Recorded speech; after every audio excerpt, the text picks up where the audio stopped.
me, or every week you can use me. Finicky niggas are stuck in their cautious. I was still properly honest. I wasn't fucking your shorty, no. I walk the road all alone, yeah. No one can battle me, beat me or die. Pretending your bitches to change their eyes. I'm rolling my dope in your body to close. You need some clothes on the Hennessy closing. The way that I'm shaking, I'm floating and vomit. No paper rent, why the fuck are you talking? You wanna be me, why the fuck are you stalking? I'm rapping out, trapping out late in the night. Pathetic and niggas, my nigga, you lies. So somebody better be coughing them nines, cause my money bout to fix shit for the future. I need like 10 of those inside my fusions. Body decaying, hallucinating. Away for the 7 days swallowed in sins. I might just body you, hop in the bins. I got the drugs off finesse all your friends. Not saying it, probably I'm panicking coldly. Fighting me, fighting God, fucking the ocean. Heighten this cyber rip on my psychosis. Diving and I've been like hoping you notice. Keys in the door, but the body ain't present. Breaking the hedges and still in the dirt. Similarly plants on a similar earth. Listen on bodies and moving in Subarus. Yo, she want me still, I won't fuck her in.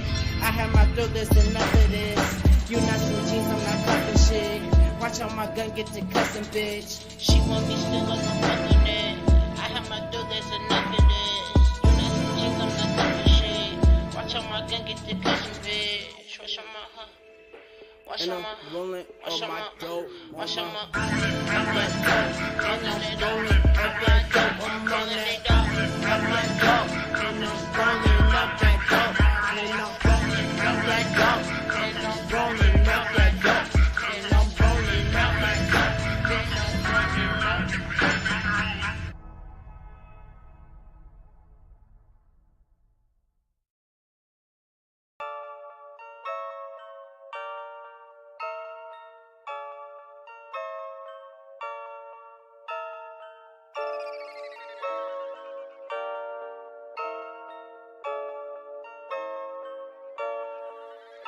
Yeah, ayy, I'm tryna count so many hundreds, got paper cuts. Yeah, they tell me to slow down, I just run it up. I'm beating the beat as they feeding the uppercuts. Say what you want, but you niggas can't fuck with us. I'm just riding the beat, niggas don't know I'm a beast. Yeah, as the underdog, you niggas gonna see me. Don't want no smoke, no steam, yeah. Hey, I want me some M, so I hunt them down. Back then was broke, well I'm better now. Y'all wanna play games, I'ma let them out. I ain't got time for no fuck around. Fuck what they say, I stay running it up. Shocking these niggas like toasters and tubs. You niggas ain't shit, I'm calling your bluff. OGs, what's up? I keep going up. Niggas want smoke, but they huffing and puffing. I fucked on your bitch, yeah, I gave her McLovin. I'm sorry, I'm feeling so good, so I'm stunting. I kick it up on it, you niggas don't want it. Niggas keep acting like numbers don't matter. My pockets get fatter, bars read like old bladders. I've been in the kitchen perfecting my sauce. Just took a strip, I'm bound to get lost. Drinking some water, no it ain't boss. Greens like some moss, niggas bugging it off. People gon' hate, well that comes with the shit. The dirt on my name, you fuck little bitch. I didn't change, I just know what it is. This is the biz, I got a kid. You wasting my time, get the fuck on my face. Niggas gon' talk, I don't need a new case. Preem with the bait, fly as fuck with my cape. You niggas pussy, I'm an ape. I was tryna be cool, I was tryna escape. One day I'll whip out in a new race. Niggas be mad, got a skull on my face. It's the first of the month, you can go check the date. Hey, it's the first of the month, you can go check the date. Yeah, it's the first of the month, you can go check the date.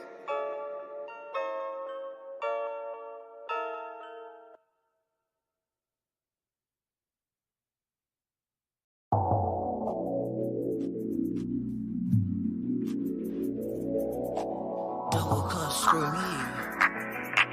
New flow, new hum, nigga, this on me. Stay down 10 toes, steady turn to get me. Yeah. Double cups through me. New flow, new hoe, nigga, this a new me. Stay down 10 toes, still they turn to get me. I blast off like Jimmy. If them boys give me hell, take a nigga with me. You won't smoke, I'm on the block, nigga, come and get me. Battle of the bands and my niggas drumming with me. Spin this shit like fan, baby, blow me like a fan. Cause I'm swimming to the money, frog splash, Robin Jam. I ain't Superman, but I get fly up out the booth. Bro, Pierce head bad, she know I'm the truth. You hear the way, just listen. Killing me, nigga, my pocket mortician. I dress it up like beautician. Niggas pocket thick, fanny nutrition. shit, I'm on the black boy JB. My boy quit the shoot, and my chain, he got rabies. I'm sicker than you, presidential 10, Dior shades, I don't know the shoe. Niggas talking like some bitches, pussy boy, I know it's you, yeah. 24K, my AK, gold up on my gun. Had to raise the bar in this bitch, all them boys my son. Northside lieutenant, these niggas, they watching me like 60 minutes. I'm switching my leg while I whip it, I'm off that strong bitch, no Popeye. I got the green like spinach, I'm ballin' hard like motherfucking scrimmage. Yo, bitch, when they give me the digits, I'm up with the rules like baby, I'm bad boy. Take this shit back to the business, yeah, I was gone, but nigga, I'm back boy. This what the record been missing, took a bitch straight to the trap, beat it up and he listen. Double cup, screw me, new flow, new hoe, nigga, this a new me. Stay down 10 toes, still they turn against me. I blast off like Jimmy, if them boys give me hell, take a nigga with me. You won't smoke, I'm on the block, nigga, come and get me. Battle of the bands and my niggas drumming with me. Spin this shit like fan, baby, blow me like a fan, cause I'm swimming to the money, frog splash, rub it down. I'm in their mouth like Dennis, I'm breaking record like Guinness, smoking that spinach, bitch, I'm a menace like Dennis, serving a pack like a friend like my nigga the tenant, ooh, handling business, ooh, I blow the smoke of that bit when I'm finished, ooh, bitch, run it, everything that you done did, I done it, I'm in the trap, pulling shit like a puppet, flexing that bitch cause I know that she love it, she not for me, but that pussy go fuck it, I'm sipping like brewery, no stop, I'll tuck it, cause you not try me, got heard you a felly, got too late lagoon, nigga, double the whammy, got, you don't get no more trust, only get once on my nigga, this do or die. Double cup, screw me, new flow, new hoe, nigga, this a new me, stay down 10 toes, still they turn against me, I blast off like Jimmy, if them boys give me hell, take a nigga with me, you won't smoke, I'm on the block, nigga, come and get me, battle of the bands and my niggas drumming with me, spin this shit like fan, baby, blow me like a fan, cause I'm swimming to the money, frog splash, rub it down.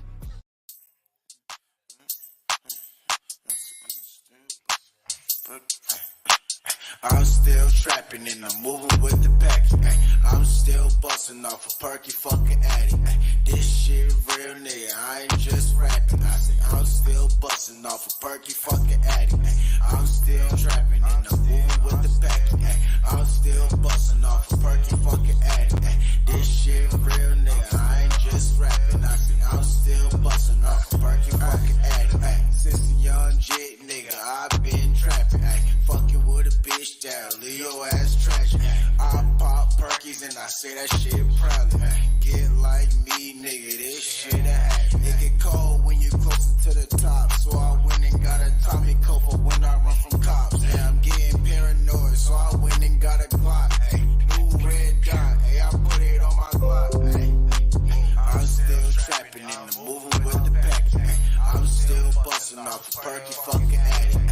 This shit real nigga, I ain't just rapping. I'm still busting off a perky fucking addict. I'm still trapping and I'm moving with the pack. I'm still busting off a perky fucking addict. This shit real nigga, I ain't just rapping. I'm still busting off a perky fucking addict. Whip out dick, she like let a bitch grab it. Fucking with this freak neat, no it ain't salad. I make moves and I keep them shit silent. Smoking on green, my breath don't smell like salad.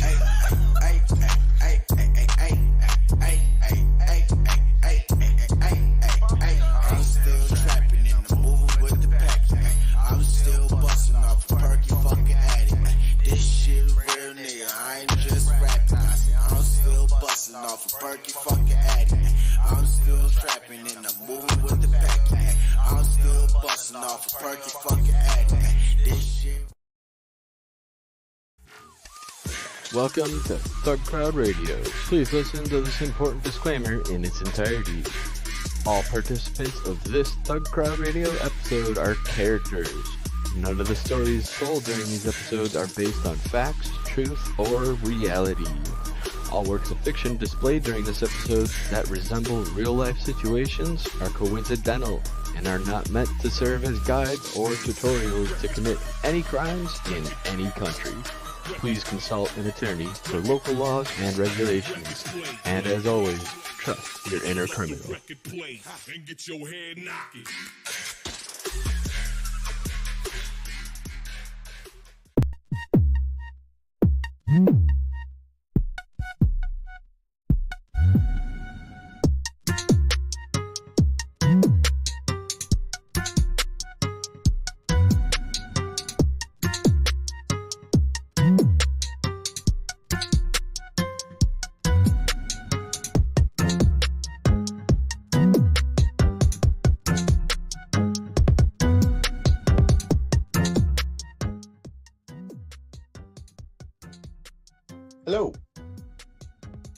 myself. Cool.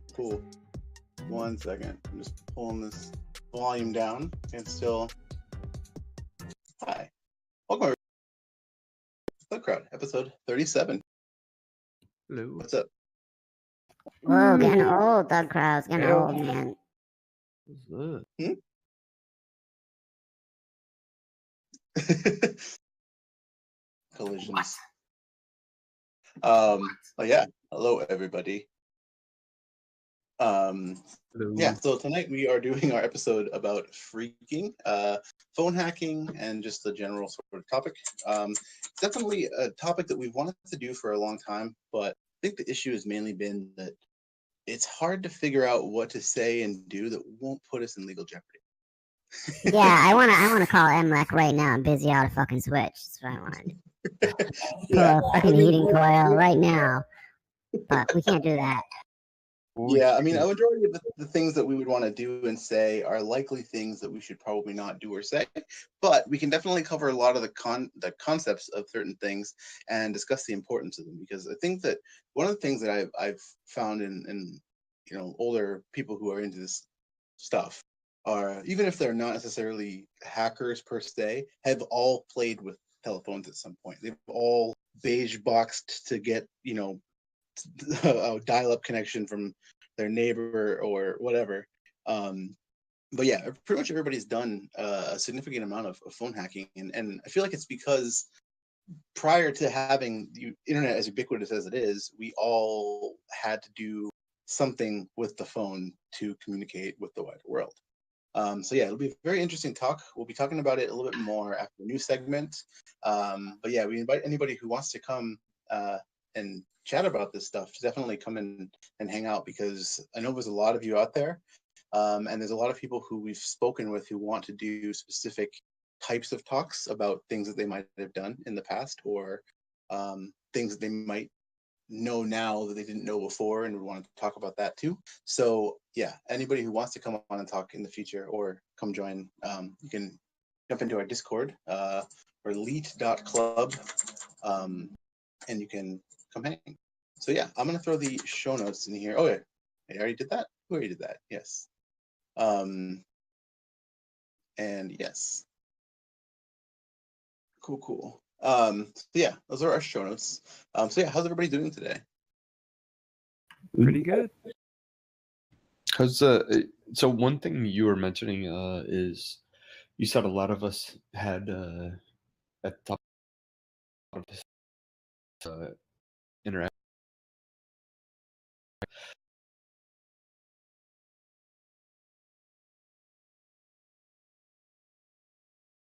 But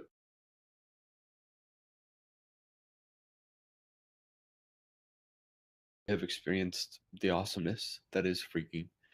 So I think it's like an unexplored world for a lot of people, and I Yeah, think I mean, really have a fun time listening.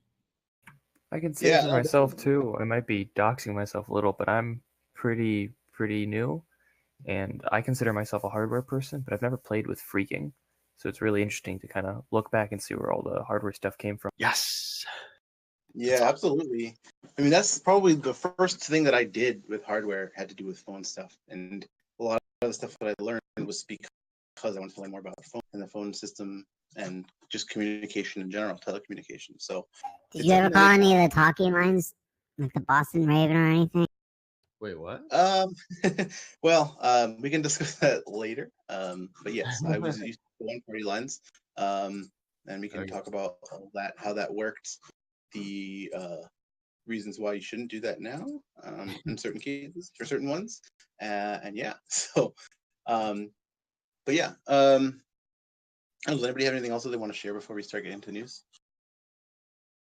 Let's do it. Where's the show notes though? I threw them in the show notes channel. They're in the podcast thing. I'll throw them in voice as well. Oh, okay. Thank you. Yeah, we have a show notes channel now dedicated to show notes. We have So, yeah. so many channels. Yeah, we're trying to fix that last night actually. So yeah, okay. So yeah, let's jump right into it. The first thing here is the event stream dependency attack that happened. Was discovered recently, yesterday. It looks like. So So yeah, does anybody have anything to say about this one? This is pretty interesting supply chain attack. Not interesting. It's more just like a face palm. It's so great. I mean, so the guy said, the one developer dude said, "Oh, I don't know. Some guy emailed me and I gave it to him. I have Mhm. nothing to do with it." I I'm not trying to blow up his spot or anything, but I can't be the only person to think, yeah, he's just lying. You know what I I mean? mean, you think that he's lying? He was involved in the actual I'm gonna get backdooring of this package? Yeah. He left everything's tied to him still. And if he's not involved, God, that's dumb. Like, really, dude, what are you doing? You can't you Yeah. can turn it over, but leave it attached to your email and your alias and everything is still you, Mhm. but Yeah. you're just gonna have somebody else do it? Like, that's a recipe for literally disaster, which is actually what happened. Yeah. No, I mean, people try to backdoor these kind of things all the time. We get stupid pull requests sometimes for our own site on GitHub. And yeah, I mean, it happens, but it just seems like, I don't know, this person had said earlier too, but they didn't even want to maintain this anymore. So I feel like it could have also been a matter of laziness and not checking. And the fact that there's people who look for this kind of thing, they look for unmaintained or poorly maintained stuff, and they want to, you know, use that for their own gain. Yeah. That's what happens with browser extensions as well. People find old browser extensions that aren't really maintained, but they have a okay user base, and then they'll figure out who to talk to, what they have to do, and try to backdoor it somewhere upstream to that. I think that whole tactic in itself, just reaching out to developers that are maybe bored or overtaxed, I think that's a brilliant move. I think that's a Yeah, fucking solid move. Yeah, it's excellent. yeah. No, I definitely think so. It's definitely a great attack vector to try to go through. But it also, if anybody does any code, you know, um, like review, or if you are somebody who are reviewing your dependencies for anything at your job, like say you use the event stream dependency, then you're going to obviously notice that at some point. So yeah, it's just definitely a really interesting thing. But yeah, I don't know. Has anybody seen any big projects that actually use this besides that crypto wallet one? Like the first thing I did when I saw this was start searching through a bunch of projects for event stream node modules.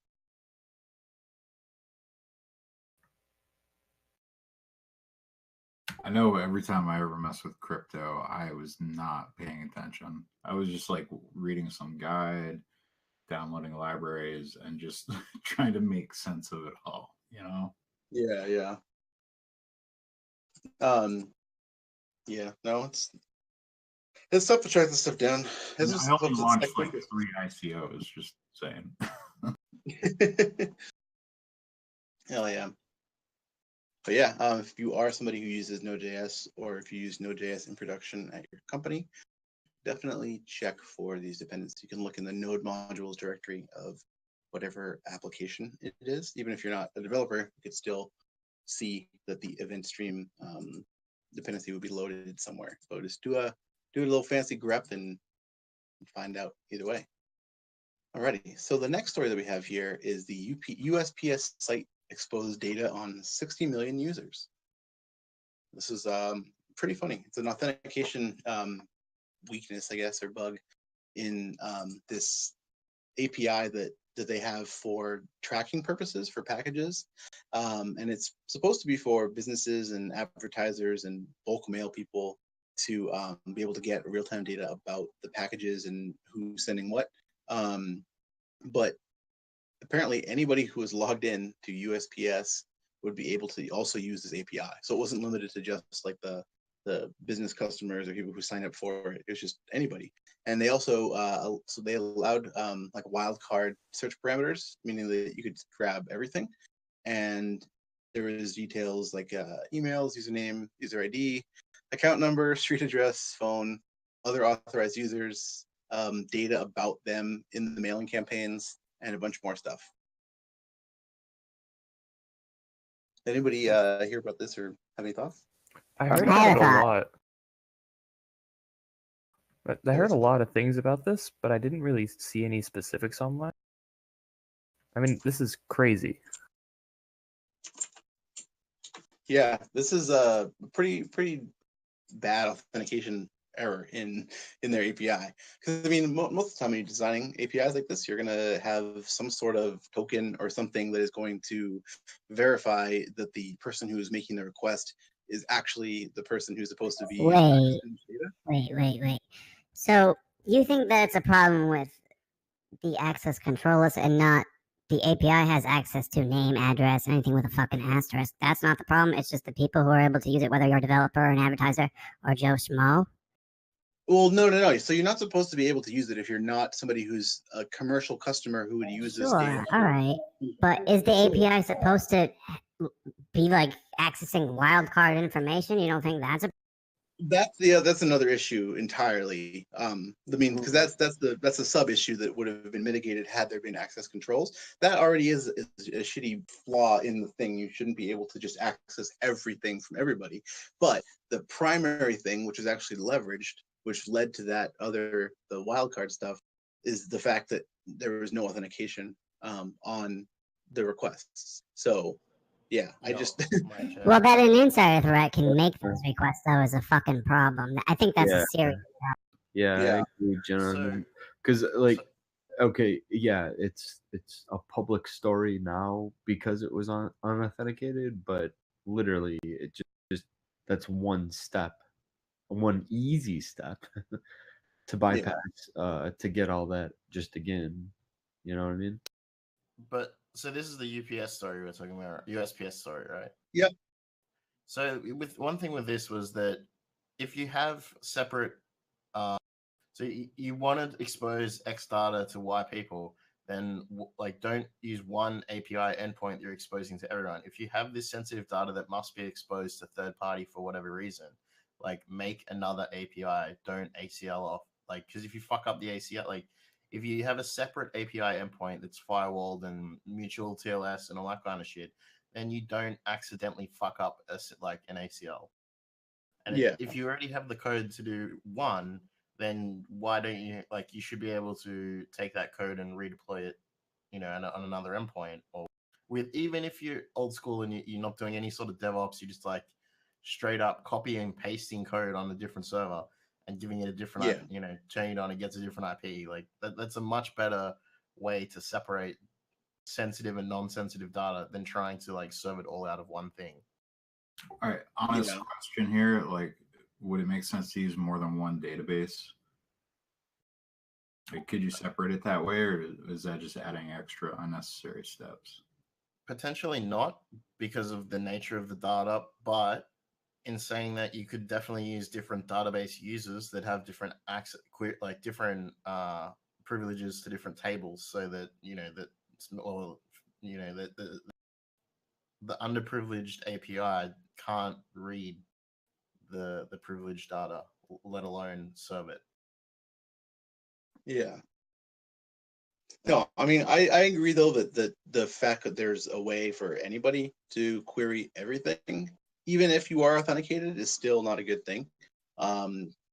Because if you are using something for a specific campaign, then you should be limited to whatever's in your scope. And these obviously weren't. So a combination of that with the authentication issue is just for us to be a disaster. But did I miss the Node one on my window manager? The Node one. I was hoping you'd be around for that because you have a lot to say about Node. Dude, I looked up I was looking up all kinds of shit about that. But yeah, it was interesting. Was it well covered, or can we go back? Let's go back, because we didn't actually talk about the nature of the backdoor at all. Yeah. What was going on in the code? So basically, from what I can tell is the guy who took over the project, Control 9 or Right 9 Control or whatever, Um, he then was actually exfiltrating data out to a bunch of OVH boxes and stuff like that, specifically private keys, targeting math libraries that were used for like cryptocurrency type stuff. So the idea was that he would, that this bad actor would inject this code. And the other thing he did was include, so the flatten package, flat, was it a flatten stream or something? The other one, uh, as well, that like no, was totally unused. And if you read the code for that, there's like nothing about it is malicious. So it's totally just vulnerable. Um, he then has this big chunk of encrypted AES like uh, node code that becomes avowed. So like if you're ever doing a code audit and you see a big chunk of code, just know just that's a bad sign. Like you should be able to read any open source code that you're given. But if you pull it apart, yeah, the idea was that it would actually exfiltrate private keys out to a bunch of servers. And yeah, it was the DNS on the other end was rotating as well, so it was moving it across to different servers, not just one. But I had a theory that potentially like that bad actor was also part of like potentially could like knowing that the flatten stream as well was also vulnerable. I don't know. It could be related to having that prior knowledge in order to leverage. Yeah. No, it's interesting. It's a shit show. Yeah, and I think the other thing that's really interesting there is that the guy Dominic Tarr actually says in there that he says in there that he gets nothing out of maintaining this project. Someone emailed him to maintain it, and he was like, "Yeah, whatever." And then that was the bad actor. Like that was how you hijack it. He also mentions he no longer has access to push new code to npm. And he also mentions something. It's an interesting node thing that is people using the cached, like people who have a cached copy who have already done an npm install and have it in their node modules directory of the same version number are not affected. Which is also the point of Yarn, which is a node package manager that was really popular up in like prior to Node 6. I guess people are still using it. Sorry, NPM 6. But what it allowed was so Yarn does it spouts security and tells you it's a secure package manager because it checks the checksum of the package that's being installed, which is the whole like the same as the point of the cached version. Like because of the package.lock, you've got the same version because the checksum matches from the last time it was checked. With Yarn, like you'll still get the vulnerable code. It'll just tell you that the checksum of the vulnerable code is correct, or the code that is containing the malicious payload is yes, it's the correct malicious. Yeah. No, I mean that's kind of like I was wondering like how any other sort of things like I'm trying to remember all the different node tools, but how any of them would actually react to this kind of thing. Like are they able to check whether or not this is like so is there my understanding is that okay, so npm, so the package manager npm, there used to be a separate thing called npm audit. Sorry, not npm audit. Before it was called npm audit, it was called something else. NSP, the Node Security Project, and you could run NSP and it will check your dependencies and the dependency tree against known vulnerabilities. It's now built into npm, so you can run npm audit and it will tell you if you're running a known vulnerable version. Another alternative is that's like third party maintained is like SNYK, SNYK, which is SNYK.io, I think. Again, that'll give you like dependencies. So if you're running npm audit as part of your CI/CD and it fails, or even if you're running it manually or like on Git hooks or whatever, you'll find that by now it will be telling you that this is vulnerable. Fortunately for stuff I look at, I haven't seen it pop up. I just assume that it's going to be in that database, considering it was on like Hacking News and stuff. Yeah. No, I was just wondering if there was like any sort of package managers like that would be able to detect something weird like that out of the ordinary. I feel like it's probably, I don't know, like if you backdoor something, just put in post private keys to my server. Like that's not something that is, I guess, it's not like an You email. would see like DNS traffic. I mean, it would. I feel like it would just be caught as soon as it gets deployed by somebody. Well, here's the Yeah. thing. So, like, you got to think. We're all thinking like, you're deploying it on a server, you're doing something. That's not really the case with a lot of these like small node apps that are deployed, like Heroku app and things like that, are really popular. Where somebody will just write some code super quick. They're not looking at their DNS coming out of their own machine, and then they're pushing it to a third-party service. And then that third-party service, like Heroku, might go like, oh, it's doing this. It's like hitting this like known fucking domain. Maybe we'll notify. And I think GitHub, when you push to GitHub should notify you now in your weekly report or whatever as well. So Okay. but Cool. yeah, there's no way to like, eyes are the best thing, right? Like human eyes find this. Yeah, you wouldn't be able to. I feel like unless you're doing some pretty advanced sort of like monitoring, you would normally not be able to track something like that. Unless you're like actually looking like, holy shit, that was loud.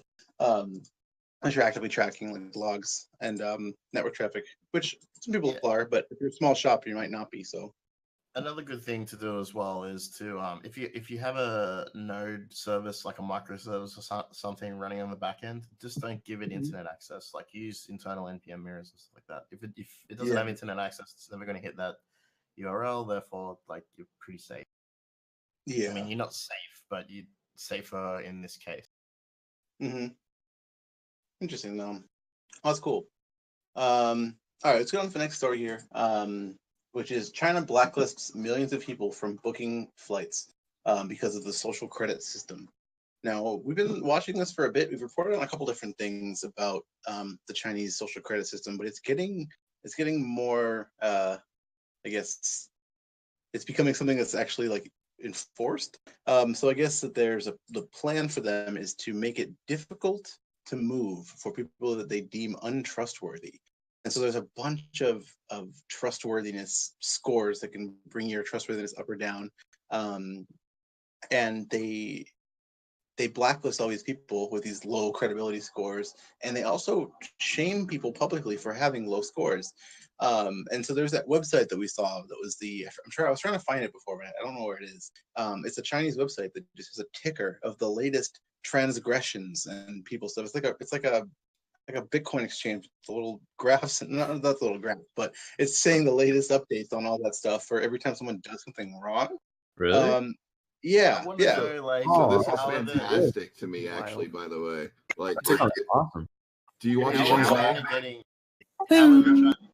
getting to officials getting to the G20 because they're all shady as fuck. So do you watch? Hold on. Do you watch anime any? So there's this anime out called Psycho Pass. Never heard of it. So it's fantastic. So when you good anime.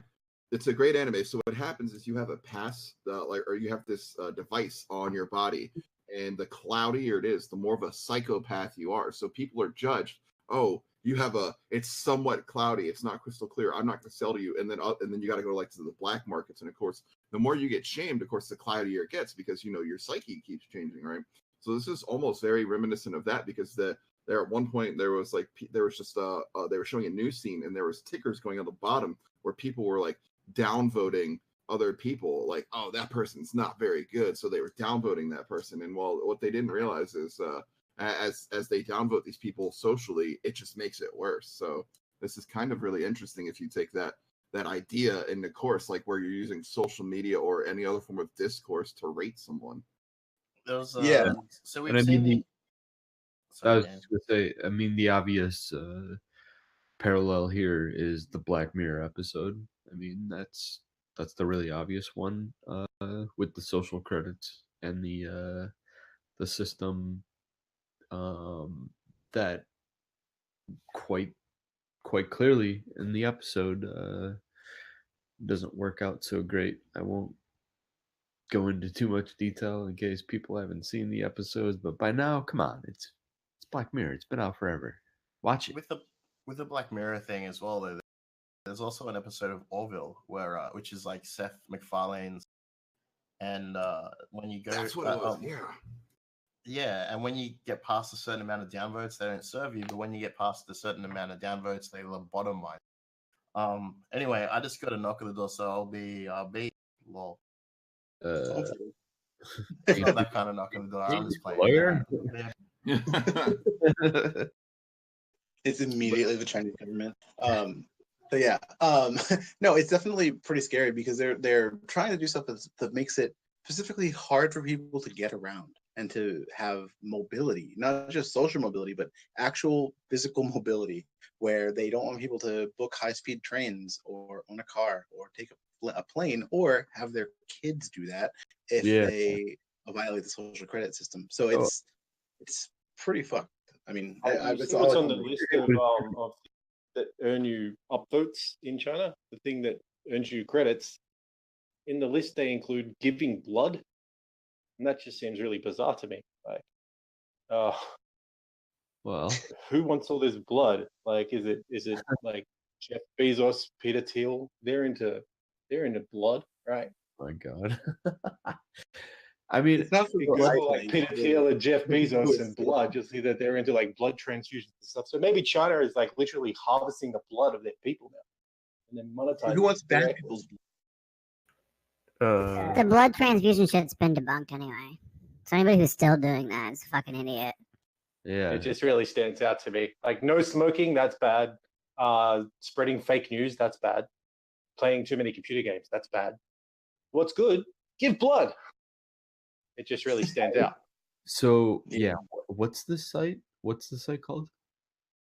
The site that has all the stuff. I was looking for it. We shared it before. It's in one of our show notes, but I still have to like look through all of them just to know what it was. But we'll find it. Shared it before. They were showing this week where some guy's face was on the side of the bus and it had a false positive and then flagged him for jaywalking when he wasn't. It was like an advertisement. It was a girl. That was a girl. Okay, but a person got fucking flagged and put on the side of a bus for jaywalking? No, her ad was a bus with a face on it. That's insane. That got jaywalking. That's insane. Wow. So I feel like it's ripe for fucking with their system.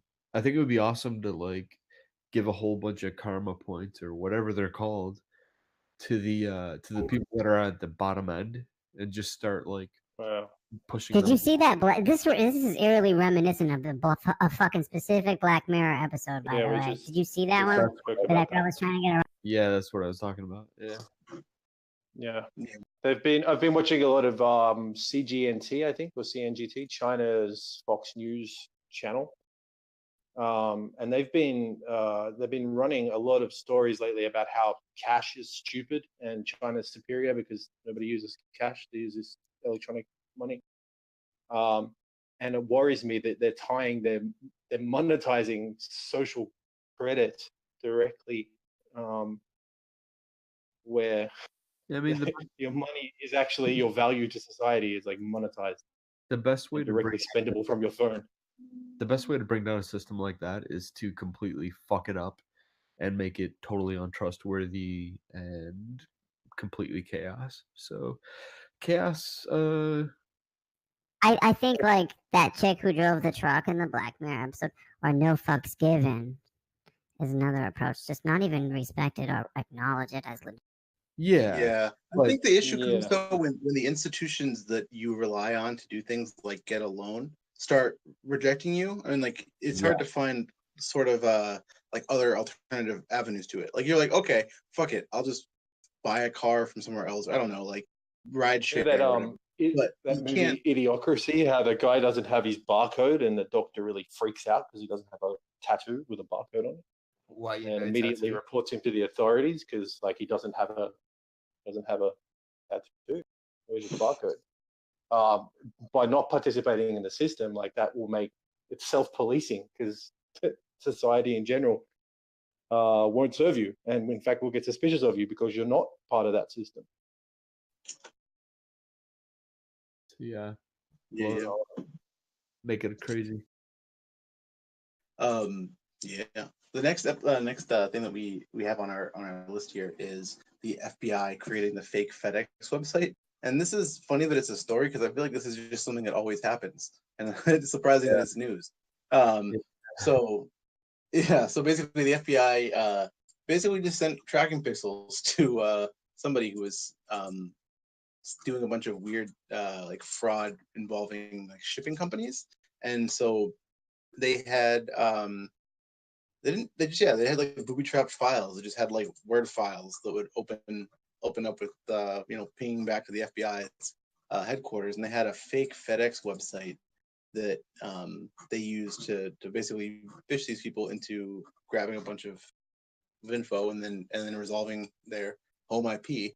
I think the best though is that it says that the FBI even did a fake access denied. This website does not allow proxy connections page in order to get them to connect from their home address.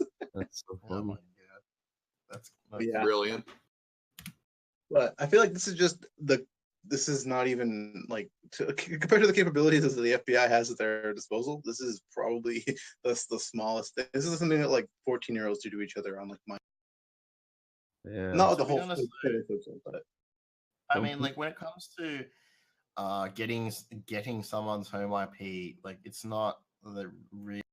I mean, you don't need the capabilities of what the FBI have at their disposal, right? Like you can't. It's pretty easy. Considering the 14-year-olds do it, I mean that tactic it might be used in mad skid situations, but if it works and it's really easy and you can do it really quickly, like you have the tracking pixel on a web server and you're tailing the access log, and you're making sure that it just gets served to like that particular URL is like a wildcard or whatever, and then you just match the hash and then like grep the hash in the log, and that's it. Like, make sure it gets sent to the right target, and then that's all she wrote. It's I don't know. I guess a lot of like it doesn't get used really in pen test engagements and that kind of thing, because you get given a scope of like what you're allowed to attack. But for the more red teamers, I suppose, if you're tracking like you want to get the home IP of like a CEO or something, then this is not like a really easy tactic that like I said, a 14-year-old could do. That you could then go ahead and track said target. Yeah. No, definitely that meme is real. The FBI wants to know your location with a little pop-up. But yeah, the next one we have here is interesting. So this is a Tumblr is removed from the iOS store, the App Store, due to child pornography. Now I don't have an iPhone or a Tumblr, but yeah, knowing the site though, there's people who post selfies and things like that, especially a lot of body positive things and just general, because they don't have as much of a censorship policy as Facebook or Instagram, but I guess they were just removed because they served child pornography of some sort. Well, I don't know, anybody. I don't know if this is going to be specifically serving like adults serving CP to one another, more so that it may be related to children or underage kids or whatever, just taking photos of doing themselves. Tumblr stuff. Yeah, and they've turned a blind eye to it for the longest time. So I mean, if you want to find like a 12-year-old writing /fic about My Little Pony, you go to Tumblr. That's where it's allowed by Tumblr Corporation or whoever runs it. Like I've also seen though where people have like there's this thing like I can't remember what it's called, like but it's like one of those form spring type deals where people can anonymously ask you a question and then you can respond. And like I've seen like a profile of a kid that it's obviously people from their school or something asking questions like would you suck dick or whatever, and then they respond and it's like whoa, it's just standard Tumblr actually. This is what 50% of Tumblr is, from my experience. It's always been disgusting and creepy. It's pretty much a more commercialized version of 4chan. You're just going to get a little bit of everything. I mean, their initial policy when they first started out was saying, like, take photos of yourself nude. It's cool. Just don't be illegal. Pretty much. Purely, this is went just through the same thing. Purely, this is just a more or less just a reactionary tactic. So a lot of people actually kind of got swept into what the bot was looking for, and a lot of legit like artists and stuff like that, not even actually porn artists, are actually getting caught up in this. Yeah, the thing is the sweeping thing of removing it from the iOS app store, that's pretty significant. That's a lot of people that won't be able to download it again. I don't know what that means for people who've already downloaded it. It's probably like on your phone still, but that's a huge amount of people who have to, who wanted to use Tumblr and they just can't from their phone anymore. They have to use it from the browser. Who then Rip Tumblr? Actually, I don't see how they come back from this at all. Really, I think that's it. Over and done. Yeah. No, not at all. It's likely temporary, I would say. They didn't comply with some filter thing. They had to implement some filter, and they couldn't do it, which is why they got blocked. Yeah, if they show good faith that they're trying to tackle the issue, it's not going to be an issue. It'll be reinstated. Yeah. I don't know. Bad press is. This is pretty bad in terms of bad press. Yeah. Especially allowing child pornography doesn't get any worse than that. But we also talk about kids who don't use computers; they use mobile devices. So there's going to be a whole bunch of people who just don't use Tumblr anymore. Yeah, it's a little too late at this point for Tumblr. I think it's not. Kids are on other platforms now. Yeah, exactly. But it's not removing it from your phone. Like everybody that has it still has it. It's just no new people. It's a good point. Yeah.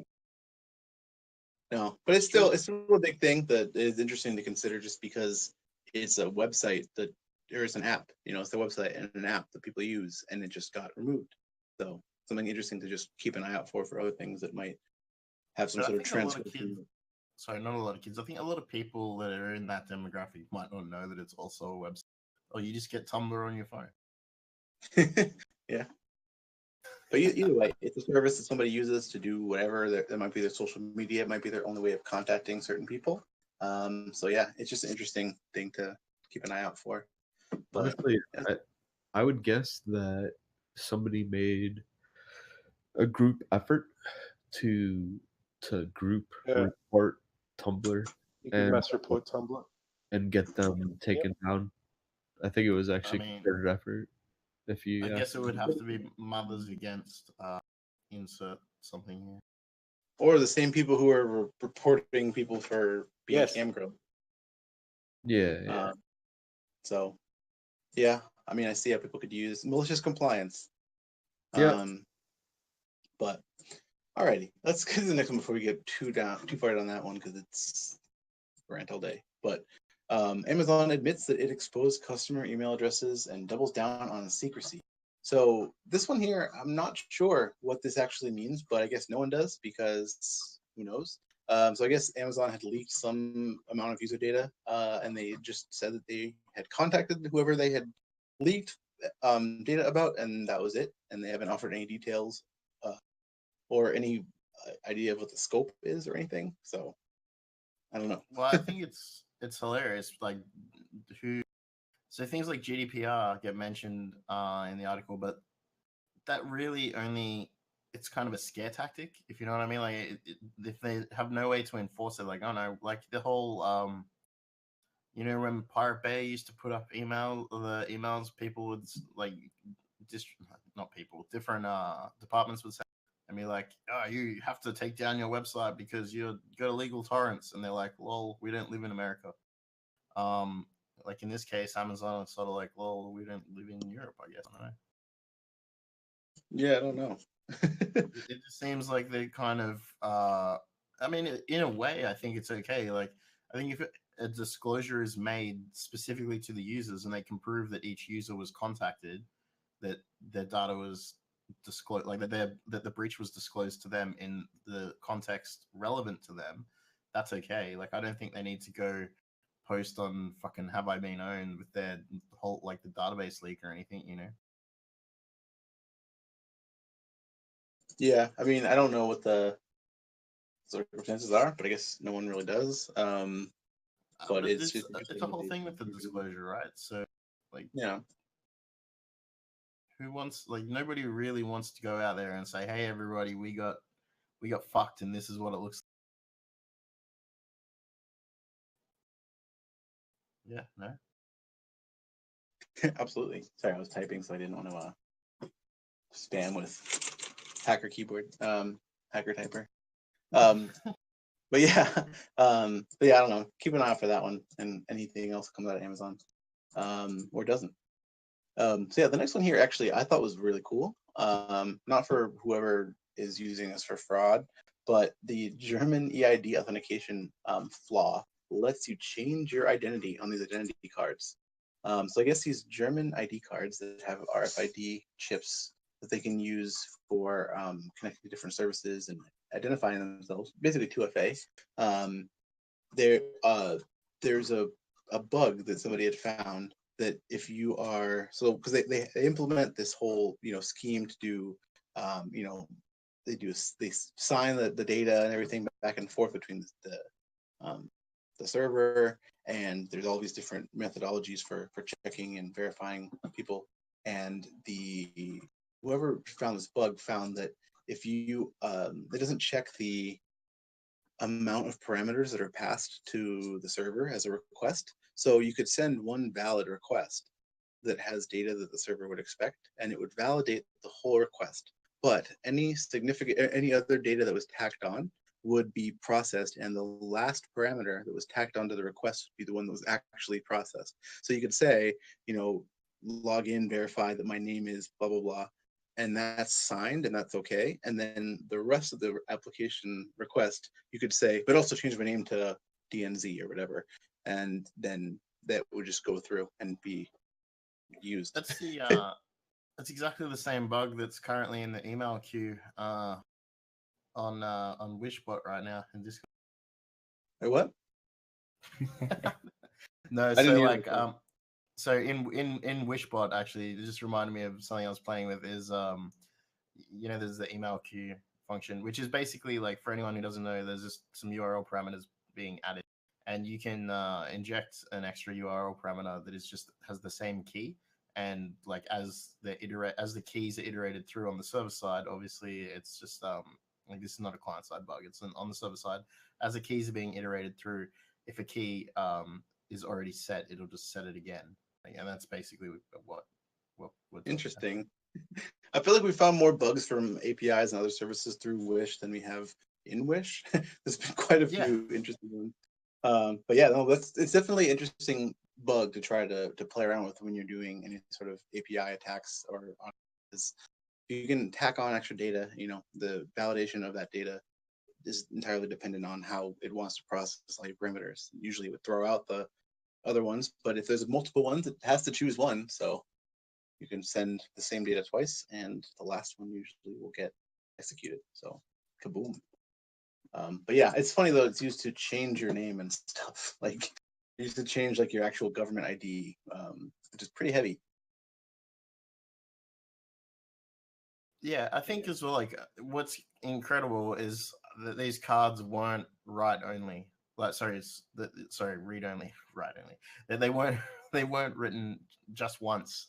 Like, that you could actually put data on these cards. Like, the idea of having an RFID card that somebody can, or even a mag strap that someone can walk around with, is that you only want it to be written one time. I mean, the whole nature of the technology is a little flawed, but the fact that you can rewrite the card or write anything to the card at all, was the intention of the German government to be like, oh, we're going to have to in the future maybe tack something on to this data, whereas really the answer should be no.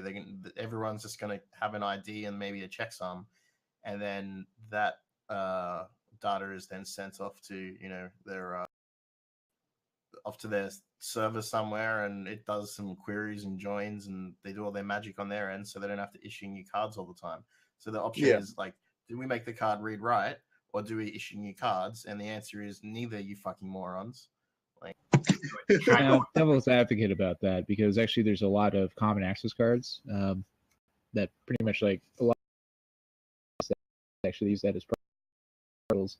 Plug in your ID card. There's actually, as far as the authentication process, and actually verify who you are. So that could be a possibility.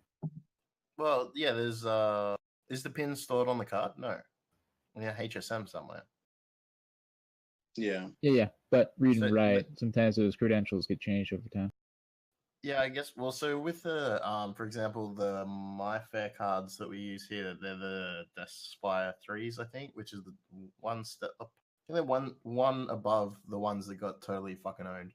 As far as I know, they're not currently owned, but I've looked at them a little bit just because it's interesting. But yeah, there's still like a four-way handshake that goes on, with the keys moving back and forward, and then that authenticates you, then just goes and queries how much cash you got on you. So I mean, you could do that and then have the same way that you have like EMB type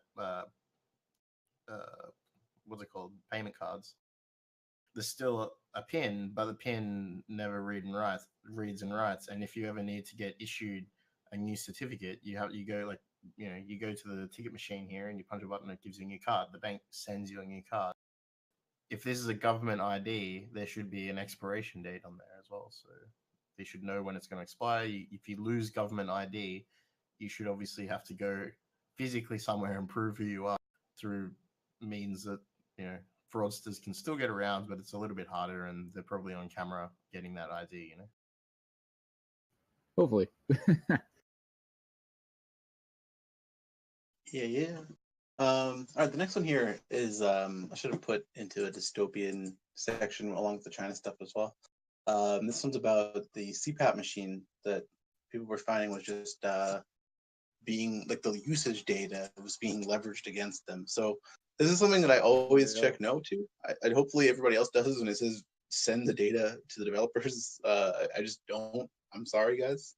Even if you are a developer who wants to know that data, because of shit like this. So basically, somebody had a CPAP machine which helps them with their sleep apnea, and the CPAP machines themselves, I guess, they're expensive, and they are most likely rented rather than bought outright by people. But the rental thing is kind of a racket due to insurance, and it becomes actually cheaper to buy the machine outright than to rent it over time. But regardless, this person here was renting the CPAP machine, and the CPAP machine was sending the data of their usage to the insurance company, and the insurance company determined that the person wasn't using it as much as they should have, and they revoked access to it. So instead of using whatever the I don't even know what you actually need, if there's like some sort of, I don't even know. But regardless, they weren't able to use their machine because the insurance company said, you are not using it the way that we want you to, which is like every day for this amount of hours. Therefore, you lose the privilege to use it. And mind you, this is a medical device for people to treat a medical condition. This isn't like, I don't know, like a flashlight or something. This is literally like an actual medical device. And so this like was taken away from this person, and they had to fight with the insurance company about this. I'm just like, how is this legal to do? To like literally use that data? The intention of the smart grid. That's the entire intention, is to be able to monitor and control and monetize every little micro thing we do. Yeah, but so these devices, though, like the phone home capabilities that I've seen in them previously, I haven't done a lot of research on them. This is just like from glancing, is that they usually have a SIM card in them.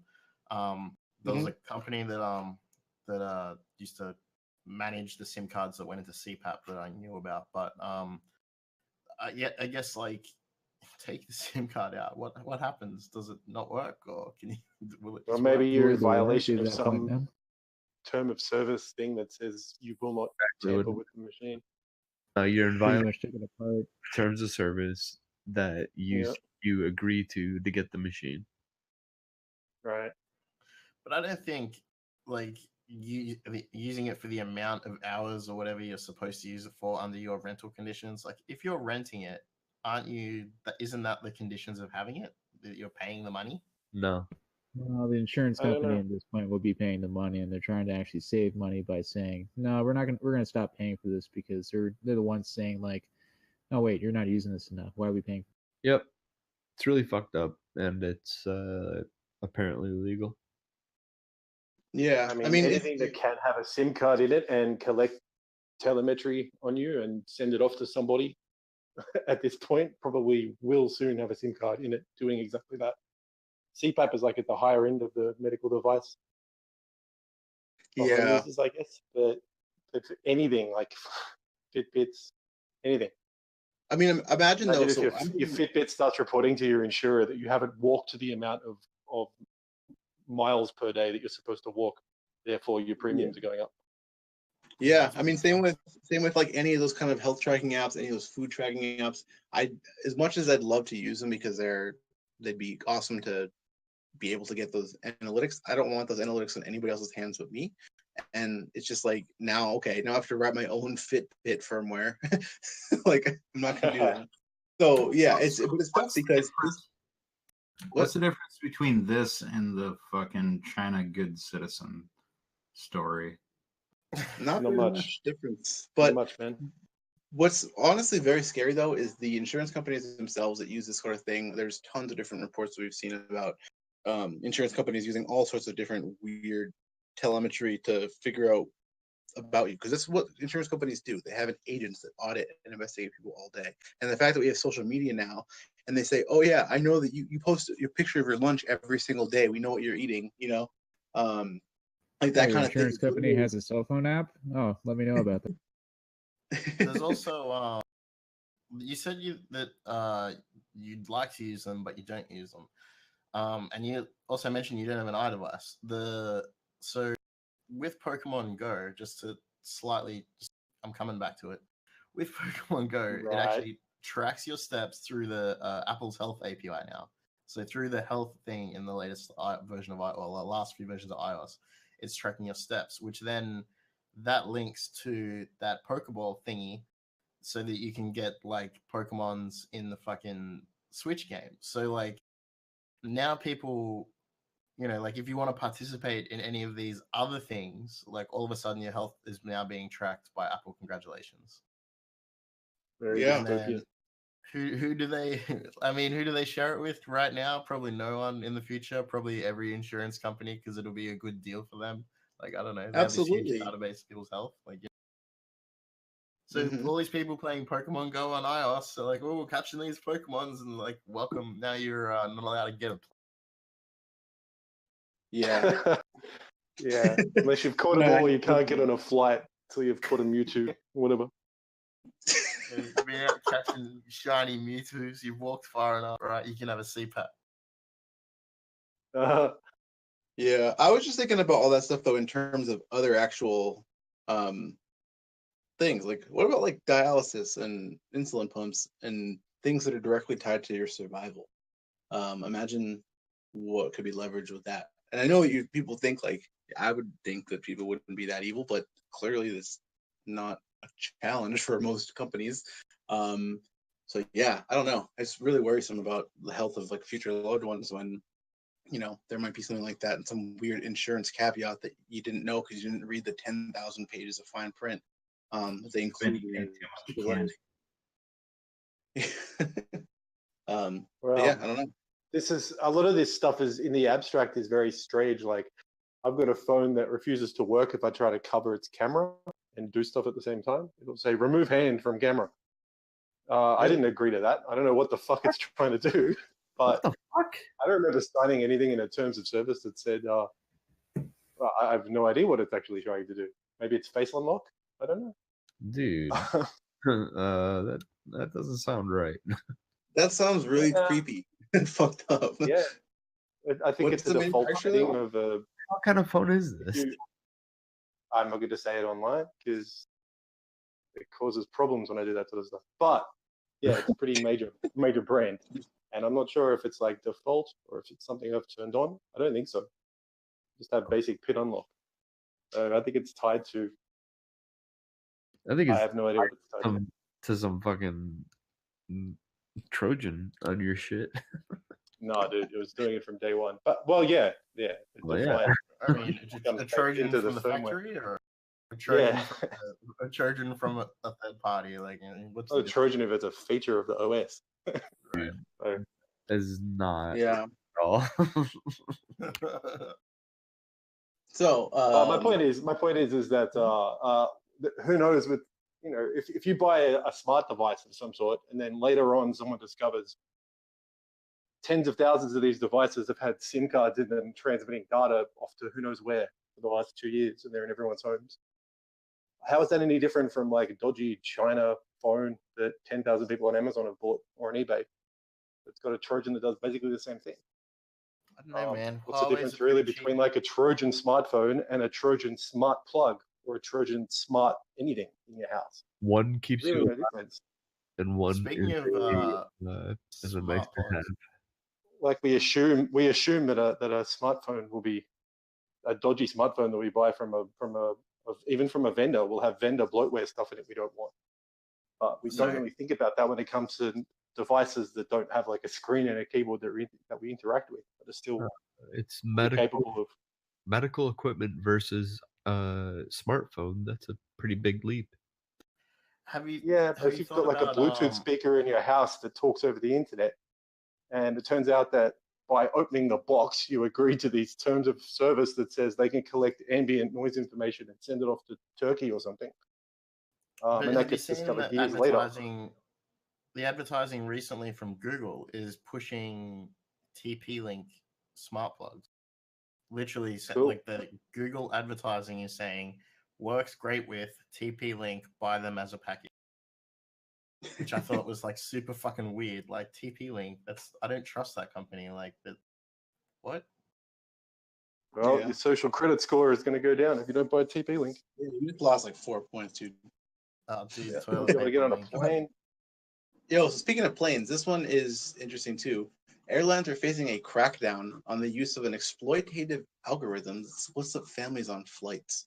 So I never knew this, but apparently there's algorithms that airlines use that determine who sits where, and have split up family members on flights. I guess in order to make them pay more money for premium seating or something. Who knows? This is weird. I don't know.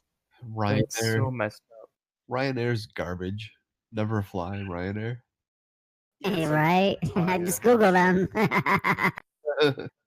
But the thing about getting on a flight with allocated seats, though, I've like ask some people nicely, "Hey, excuse me, would you mind swapping seats so I can sit with my family?"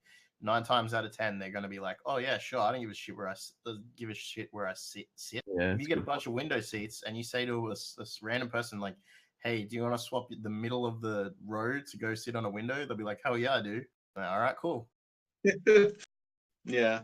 No, I mean it's interesting though that there's anything like that. One of the points the article makes though is that it makes it more difficult for evacuation, because if you're away from your family member, like your kid, and you're trying to make sure that they're safe and okay, and putting their mask or your mask on first and then theirs, if they're four rows away next to somebody who's just like sleeping on them, like that's a huge thing. I often worry when a stranger is sleeping on my like, forget the plane. That's weird. Well, no. I mean, you know what I mean. Like somebody's just like leaning up, and it's just two people that are just being, yeah. But No, I'm sorry. interesting though that that's the thing. I never knew that there was an algorithm or any sort of deterministic process like that would make it so that it would split people up like that. That just seems really weird. At the end of the day, it really kind of sucks in a way being aware of just everything being evil. Like every little possible thing is evil, including just buying tickets. Buying tickets, happy little tickets to go to Florida or whatever, and it's got this evil fucking horrible thing in it. It's just it gets exhausting. But I mean, we got to go back. Why are they doing it? Like, why would you put this algorithm in? And the answer is money. Illuminati confirmed, motherfuckers. Yeah. No, I mean it's. I'm glad that I got all of you, because now I'm not the one paranoid person. It's like all of us, so it's great. Thanks to all of our listeners too for being paranoid with us. Yes. Feeling like some Alex Jones shit right now. So yeah, the last one, the sort of this is a really funny story. Bank of America ATM in Texas is temporarily shut down after witnesses say it was giving out $100 bills. So apparently somebody accidentally put $100 bills in the place of the $10 bills, and people just went to go check the ATM and just got a bunch of money. No, that's not what happened at all. Sorry. This this is a very typical ATM jackpotting attack. And even without clicking the link, first I heard about this yesterday, I'm like, that's diabolical for sure. And it was. A lot of these ATMs, it's being demoed like at DEF CON even in Vegas, at the ATMs in the lobbies, outside. Barnaby. You can get like some limited access to admin stuff on certain models of ATMs just through the touchscreen. You don't have to open it up at all. Mostly it's just to view levels of trays and printer paper and stuff like that, basic diagnostics. But you can, in some situations, if they don't change a certain default admin panel code, you can change the dispenser trays from like the 50 to the 100 or the 20 to the 50, whatever. Yeah. So that for every 20 that you take out of your account, you actually get dispensed a $50 note. And that's super common. It looks like Diebold and NCR have just put out an alert saying, oops, yeah, sorry, we forgot. We made that mistake again for the 100th time. Wow. There is a report a typo button link here in this link. So if you want to report a typo, you definitely can. But yeah, that's dispensing trick. Like, I mean, I don't know. It's not even really a hack. But yeah, like the fact that there's like the bins with the money, like most of the ones here don't even have $100 bills in them. But you just like you could easily swap the 20s and whatever, get out like $20 and the 50 comes out. Like that's to actually access that panel.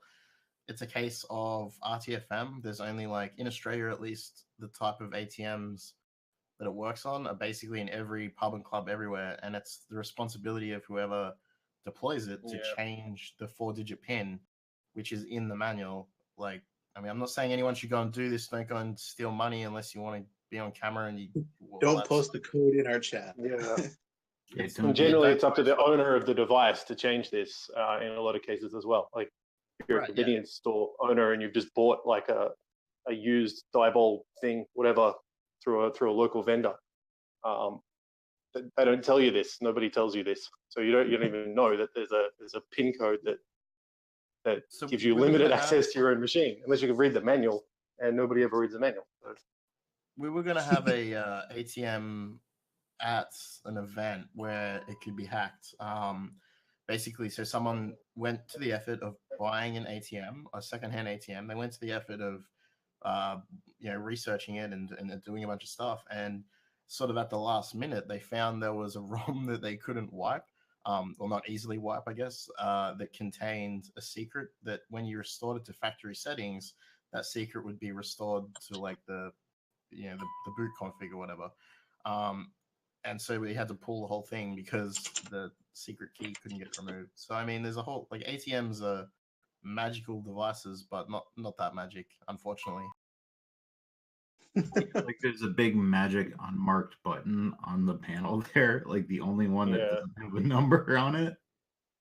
Yep, and that's relevant in the manual. If you read it, if you Google the manual for an ATM, unfortunately.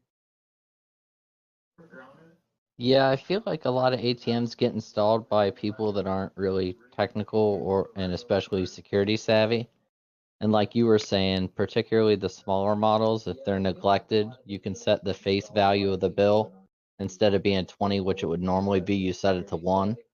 So then the machine's like, oh, you asked for 20, so let me spit you this many bills since each bill represents a 1.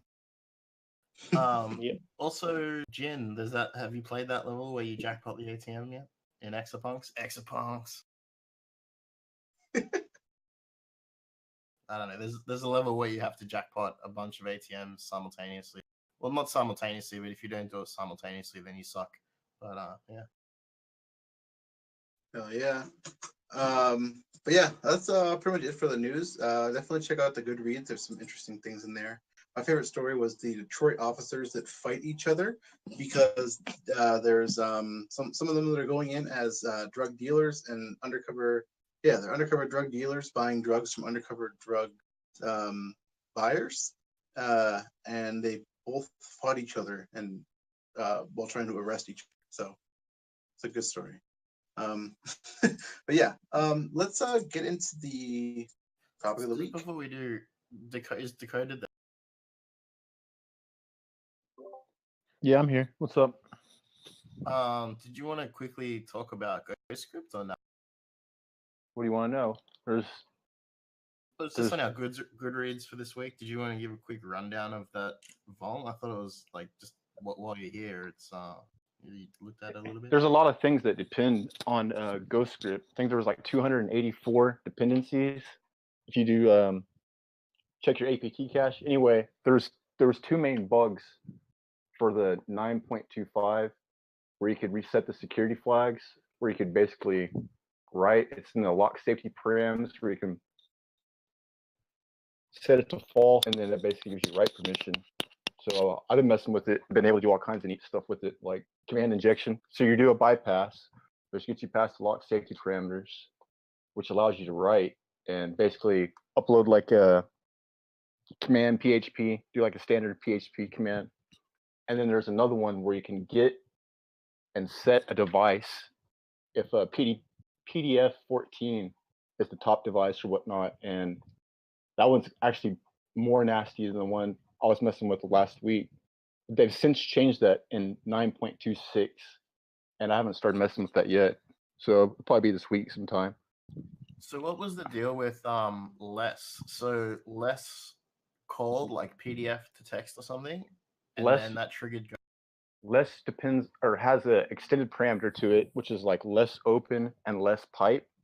And then less pipe is like a preprocessor, which can open all different kinds of commands. So you can basically type less and then a PDF file, and then it'll pre-process it to text. Well, you can do that with images and images as well, and then it'll show you some kind of information, and then that uses image magic.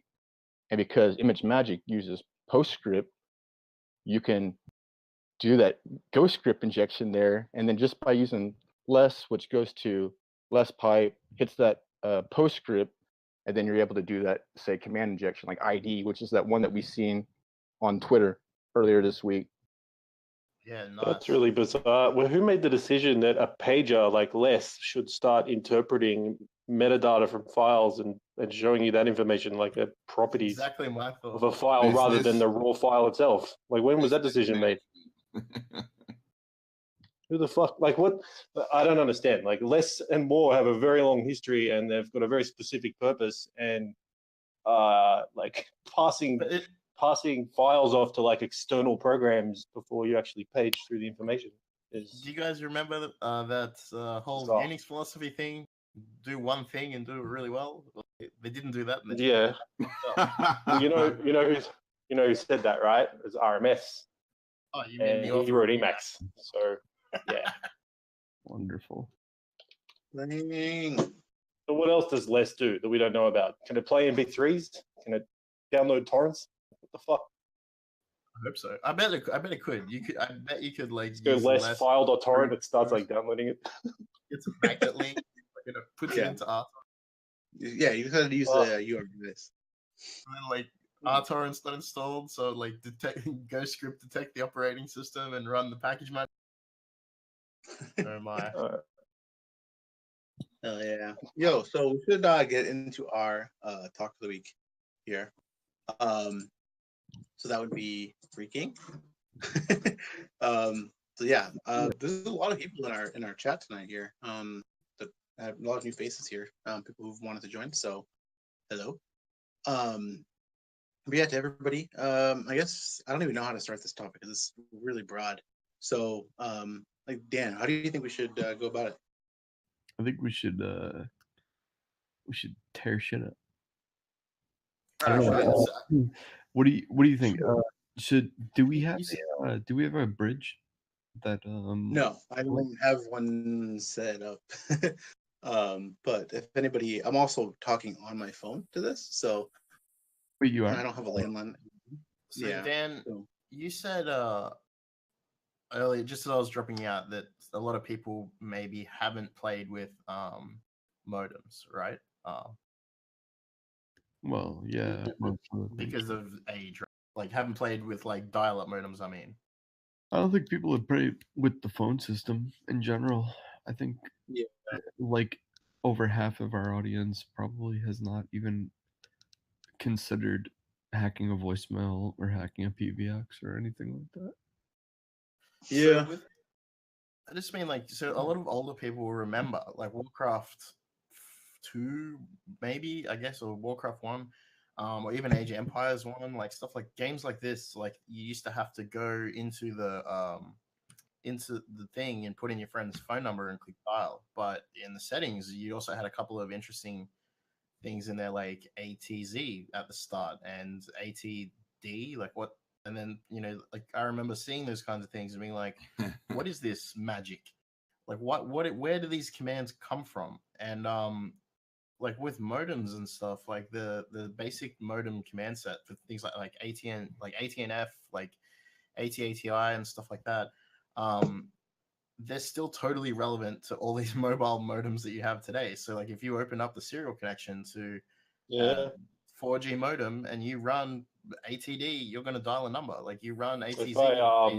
If I open the dialer on this phone right now and I put in a code, it opens like engineer mode. I can open an AT console. I can type like AT cell info and it shows me the cell information.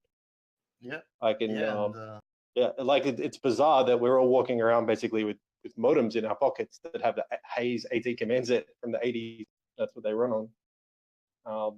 But it's just hidden and abstracted from the average person so far that they don't have to look at it anymore.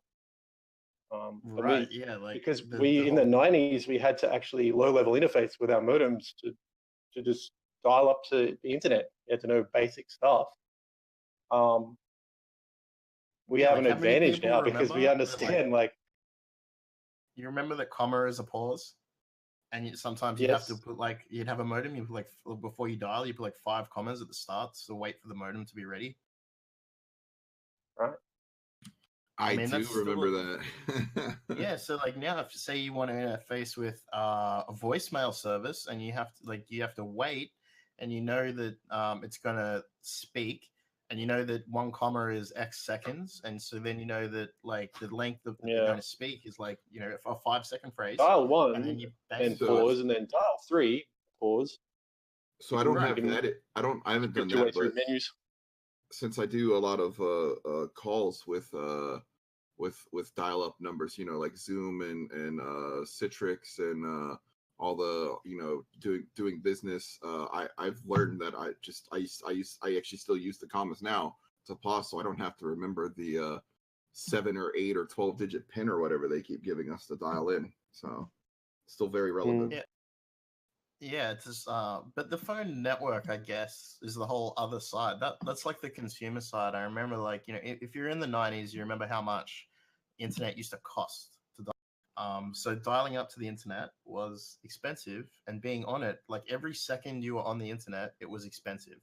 So you sort of tried to make use of how much, what if you had 5 hours on your account, you needed to spend every 5 hours that you were dialed in, like doing stuff right now. And it was slow. So you needed to plan ahead because you only have 5 hours to do whatever you're going to do. So there was the whole thing of, well, how do you get more time to do stuff? And I think that's where a lot of people sort of made their way into the phone network. Yeah. And there's not a lot of incentive, like phone calls and text messages and stuff aren't that expensive anymore, that the people in first world countries that would spend all day trying to figure out a way to make a free phone call. But that I had to do that multiple times in the 90s. That was pretty normal. Old Man Nut just brought up a funny thing as well. Like, so +++ is interesting. So like ATH0 is hang up line 0, right? So that's your standard hang up command for any like in the AT command set. But +++ would be interpreted from the internet, like the internet face, the remote facing side of the modem. So if you prefix the command with +++ and sent it to a machine, that machine would then interpret the next thing as an AT command in its command set. So you could send, like it was common in ICMP packets to send ATH0, and then you're telling people to disconnect, and you could type it in IRC, and people's modems would just hang up. Yeah, terminal escape codes are still a very real thing. Still, you can still do a lot of damage. You can't make a modem dial. Well, maybe you can. Who knows? So one You thing need to that dive was deeper. huge, one thing that was huge now, I guess that's still huge now. That's still huge now is like signaling protocols, specifically SS, which is an out of band signaling channel. Which I guess when I say out of band is out of the voice channel. So previously to that, if like I don't know, I guess if anyone's familiar with 2600 still, I hope people at least know why it's called 2600, was from when in-band signaling was the whole thing, and you hear different beeps and boops on the line, and it turned out that the frequency of 2600 was relevant to getting calls for X, Y, and Z reasons. But yeah, like if you hear the beeps and boops, it makes a different noise when you press a different number. It's because of the in-band signaling of like DTMF, like tones, It's right? audible So each signaling number, of DTMF. right? Yeah, it's in the audible That's range. a better way to think of it. Yeah. Yeah. But with the introduction of, and I guess the same thing with the dial-up noise, the same thing with the fax machine noise and things like Yeah. But one of the things that came around when digital phone networks started happening was that connections between certain links became compressed, which was, and then some of those audible signals all of a sudden became like unable to be modulated, demodulated at the other end because of a lossy compression. So what am I even talking about? I was actually trying to queue up. I said, what am I even talking about? Fucking telephones. Well, I was trying to queue up some sounds, and then I realized that all of my sound sources are now like they're all over the place. But yeah, I was trying to get my red box working, and I was not able to. I fried it completely. So I had a tone dialer when I was a kid, and I didn't use, I didn't have a cell phone at the time. And I don't know, have it with me, and I made it out of a tone dialer with a crystal, the 6.5536 or whatever, I forget. Someone will know the exact frequency.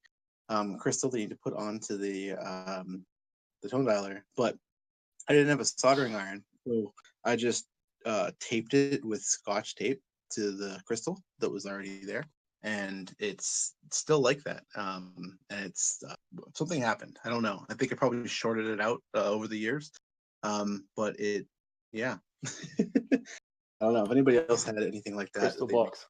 That's still pretty stellar, dude. That's still pretty stellar. Yeah, I think it's important to understand, like,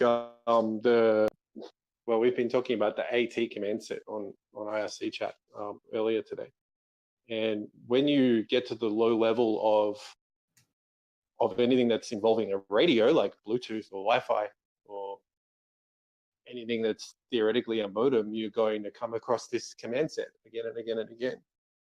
So it's a good idea for people to familiarize themselves with it, and you've probably got multiple devices surrounding you right now that you can interface over serial or something, and start poking around on the internals using AT command set.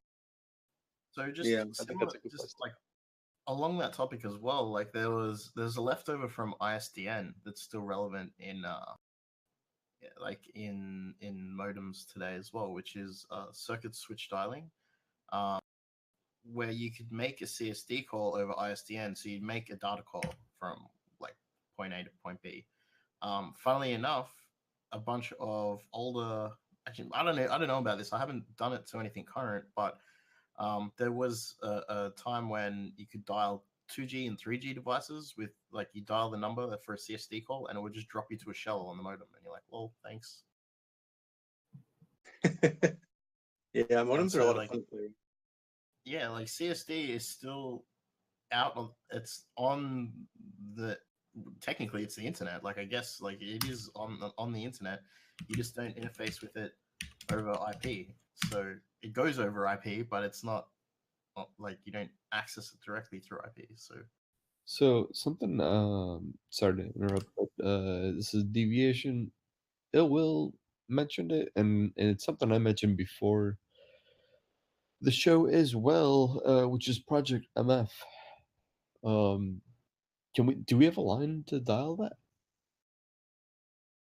I was trying to set one up. I'm gonna try to go to my computer, but if anybody has a better way, if they have Skype and can route the calls, I have a really janky way to do it, and I don't have a lot of internet juice right now, so I will try, but we'll see. Yeah, I'm in the same position. So anybody on the stream have a loop back so that they can reroute Skype to the mic? I'm working on it. As a big no. So Native, sorry. I didn't have a phone.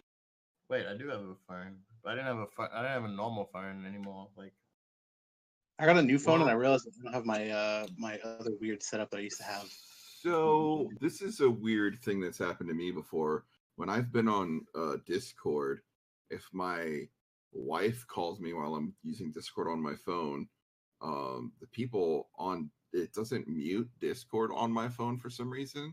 So I would be willing to give out my VoIP phone number and see if we could bridge it through my Discord. I'm not sure it'll work, but it's like that's my offer to this. That's all I think I can offer. I think what we're asking is if you can basically connect a phone line to Discord to this channel. Well, that's what I'm saying. I can do it through maybe my phone. Like I said, it's people. Like I said, when I've been on Discord before on my phone, then people would call me, and then you could hear the person on Discord as if they were also on Discord. Okay, so would you be able to dial Project MF and bridge it? Let me try. Okay. All right. So Cool. Send me the information through Discord. Yeah, sure. Using Discord desktop app, you might be able to SOCAT some input-output devices from like Skype to Discord. And if you can set up like a virtual device in like ALSA or Pulse or something. Yeah, that's really all it comes down to. That screws me up. It's making me angry just thinking about it. Well, I thought you had it all set it up. No, I hate it so much. Jack D, all of it. It's all garbage. Jack D. I actually want to, I really want to set up, write it in Python, the bot, so you can dial the SIP number and it connects you to the voice channel. Like, that will be, because everything, I don't know if anyone's messed with Asterix, or what's it called now? Elastics? Trixbox? All those distros that wrap up Asterix as a PBX. They're all very fucky, basically. Like, even if you go buy a Cisco ATA and you're like, okay, now I'm going to plug a bunch of phones into it, just the configuration for regional stuff, like the Australian dial tones, is like a fucking pain in the ass, right? I have to go to Whirlpool, which is a mad autistic forum about people whinging about broadband. And Blind. Hold up 1 second, TNZ. Blind. Put your thing on. So did it somewhat work, or was it just obnoxiously loud? No, it wasn't loud good. enough. It started bleeding through a little bit, but I think if you have the push to talk on, it would work better. Okay, let me try it again.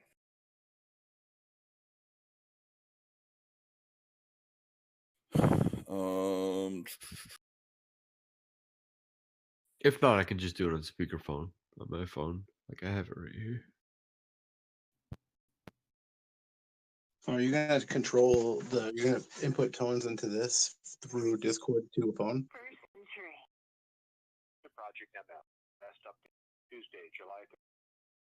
Make it push to talk, dude. It's on my phone. I'm trying to. Message with star pound. At the end of this message, you will hear it. Yeah, it's gonna keep muting. So okay, here. Let's do this.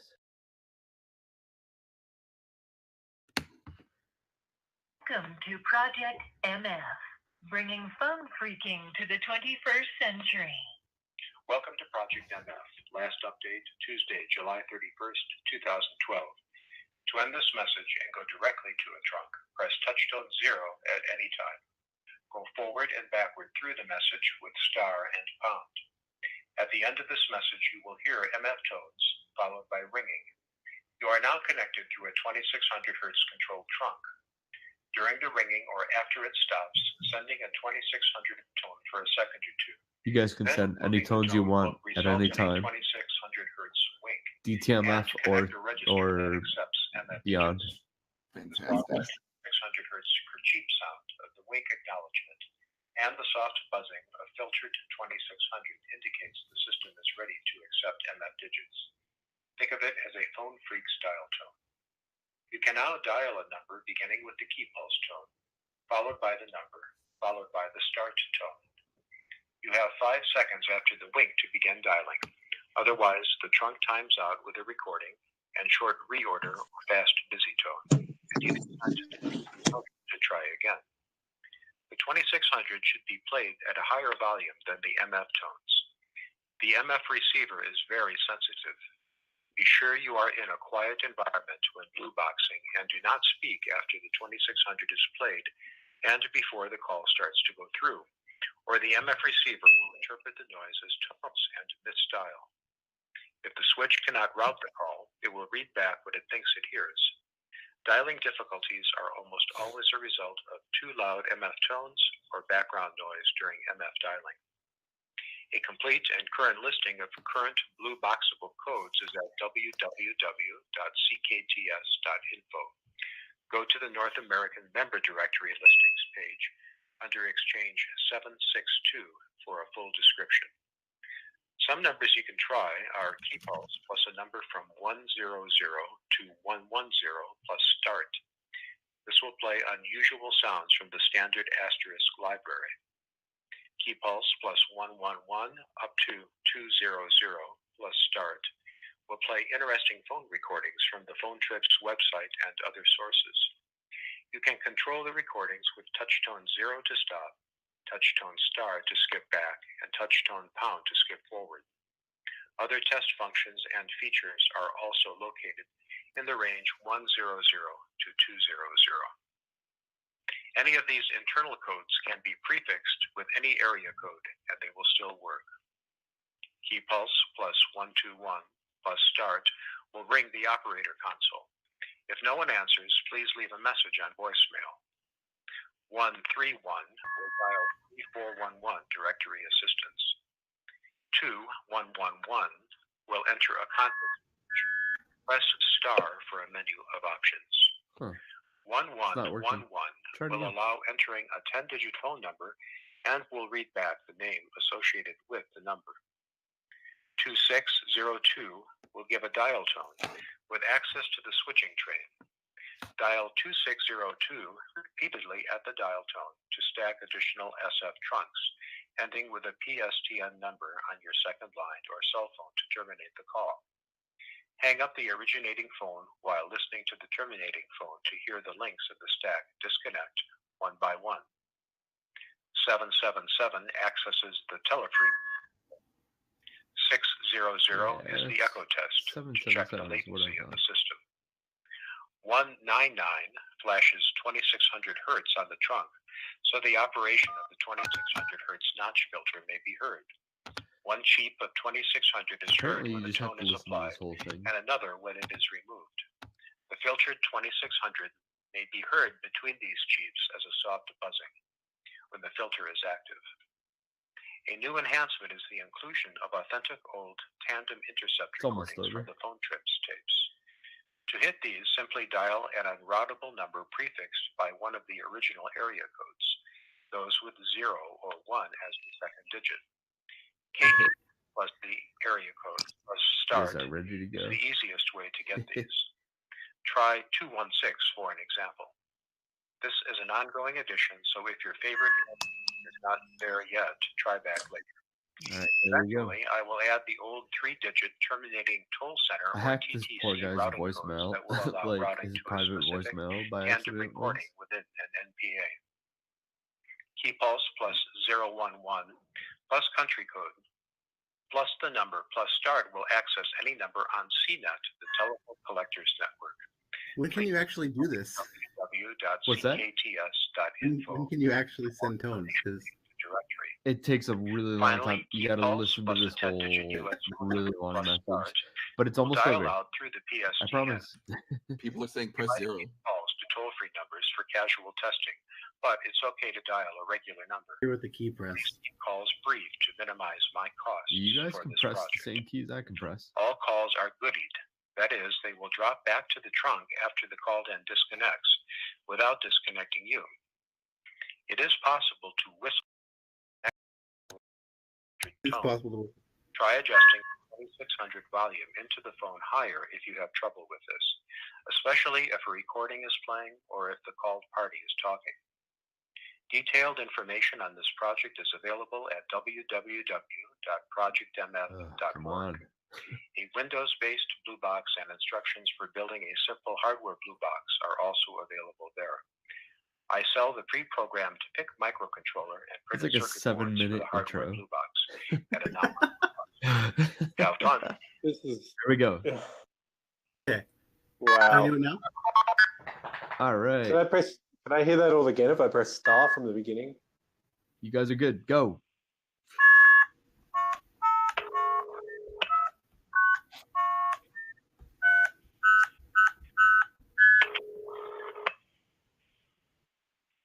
It's ringing. What'd you guys dial? We'll find out.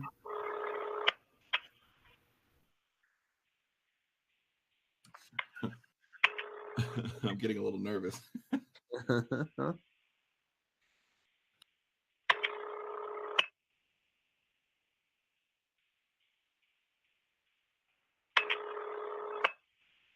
like that sound though. It's nice. Yeah. In case this is a thing that I can't bail out of, I'm gonna try to in a minute. Somebody should call this number and have it queued up so that they can go through the 7-minute intro, so that they can we can have another one on tap in case we need it. There we go. All right. I'd actually So see that reset it probably. that So let's did. try this. Sorry, your call did not go through. Will you hang up, please, and try again? This is a recording. That's great.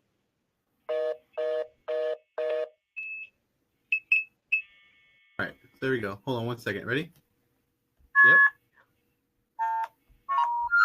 The number you have dialed is not in service. Please The check fuck? the number again. Cool. All right. Hold on. Do it again. The number you have dialed, 1440, is not available. Was that anywhere close? 144. No.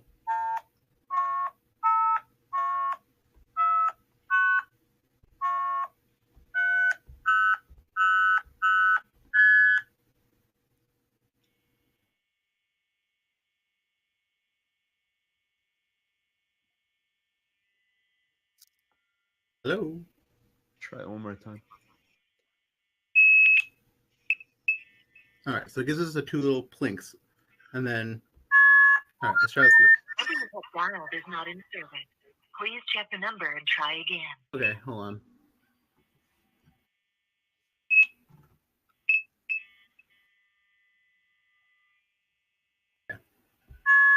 Sorry, your call did not go through. Will you hang up, please, and try again? This is a recording. So weird. All right, give it a second to air out. Okay, I think try dialing just the KPs or whatever now. All right. I'm gonna try one more time with the same number.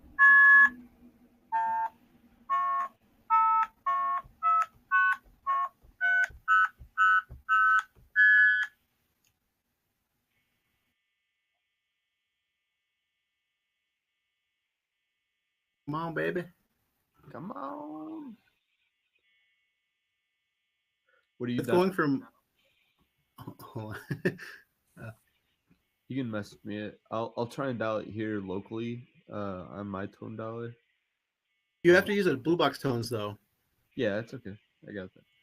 Okay, cool. Let's get the trunk back. The number you have dialed is not in service. Please check the number and try again.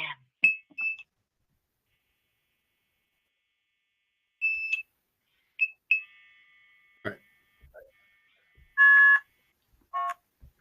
sorry, your call did not go through. Will you hang up, please, and try That's again? not like that This is a first time recording. that you send.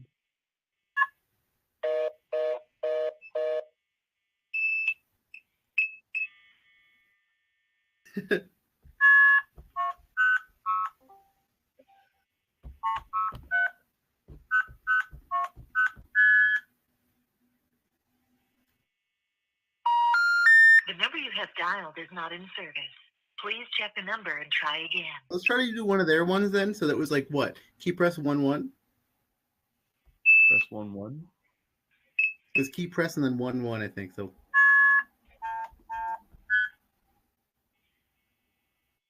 All right, let me. The number you have dialed, £1, is not available. Oh, it's almost there. £1 it picked up as. Okay. All right, let's try this then.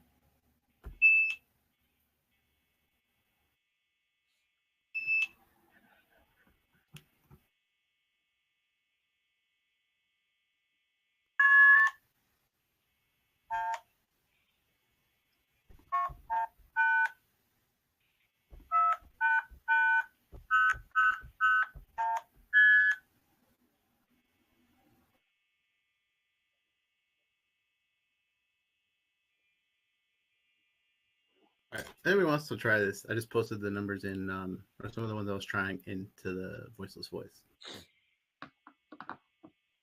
So pick one, I guess. None of the elevators, though, please.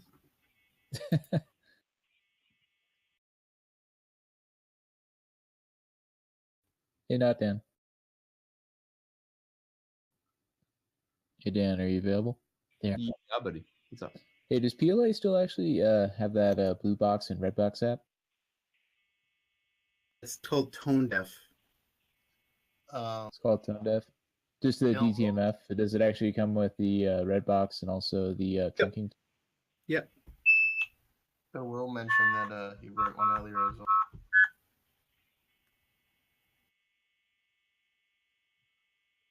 well. So welcome to the magical world of freaking, where you just sit and wait for shit to happen.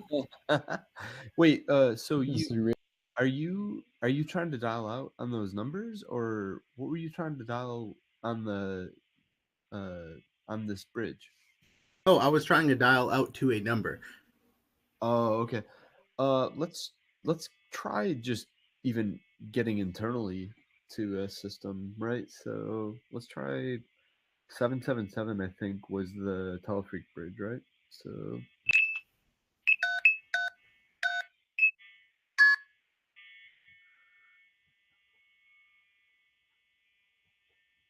The Is number it recognized? 77 star is not available. Huh. Okay, let me try that again. We're in the first digit.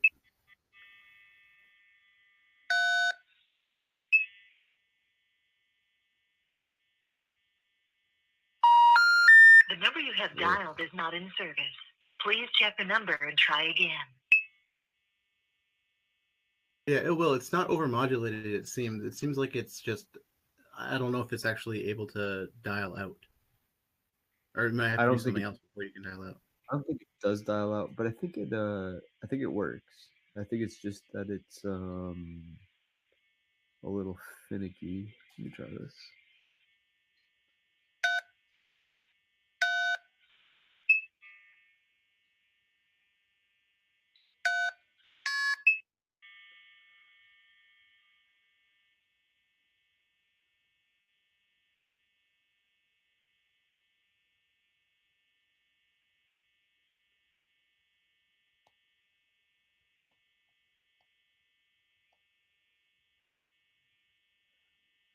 This app blows. Oh, are you using just regular DTMF to dial out with that? No, I'm Yeah. using Blue Box. But I actually am gonna try regular TMF. Let me actually just try it directly on the phone.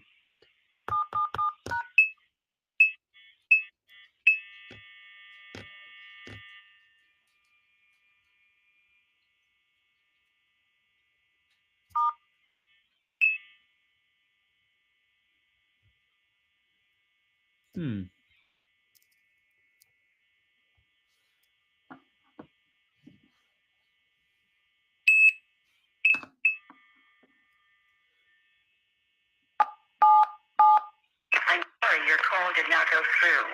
Will you hang up, please, and try again? This is a recording.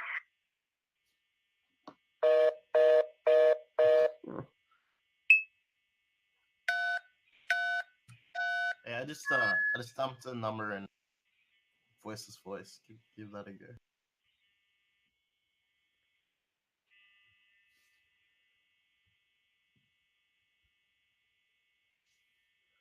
Okay.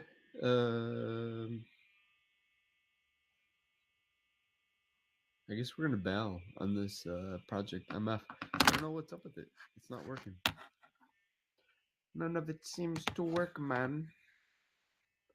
Yeah, no, this Still is very kinda cool. strange. Still cool. Yeah, no. We're also doing it in the most like hacky way possible, like routing from a phone to Discord, from Discord to a phone. Yeah. There's definitely some janks. I'm sorry, your call did not go through. Will you hang up, please, and try again? This is a recording. So I don't think it seems like some of the shit might be broken actually. Because I'm typing it directly on the phone, and 777 was supposed to be the Telefreak bridge. Doesn't seem like it's working. So yeah, let's try some other numbers. But in general, I will say, Project MF, that phone number is 630-485-2995. That's a cool thing to call. Gives you a lot of phone history and lets you play with some switches that are occasionally maybe not working all the time, but it gives you like some really old school stuff to play with, as well as some new school stuff to play with, and it's a freaking mindset that they set up. But in the absence of that playful thing, let's do something else.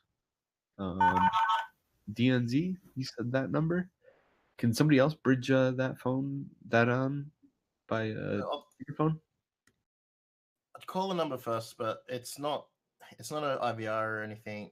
But I want to explain what it is because it actually is a huge source of lols that anyone can do. You don't need to be a phone freak, but it's hosted obviously a SIP line now, but that's the external number.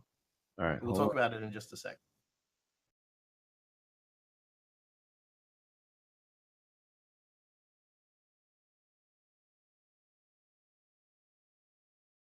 Volume on this computer.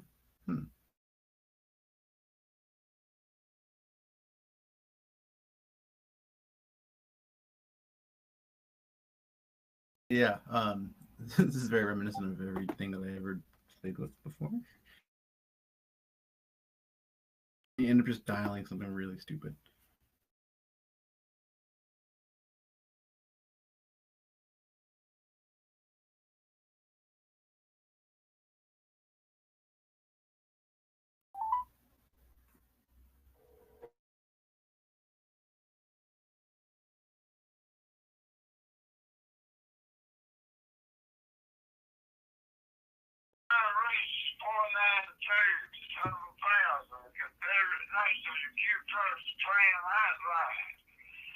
Ladies and gentlemen, from time to time,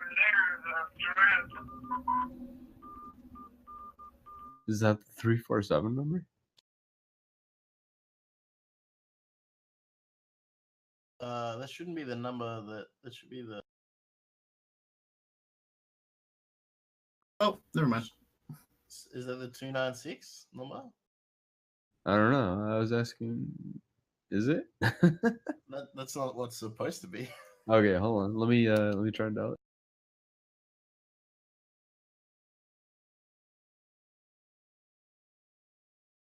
Let's show yet.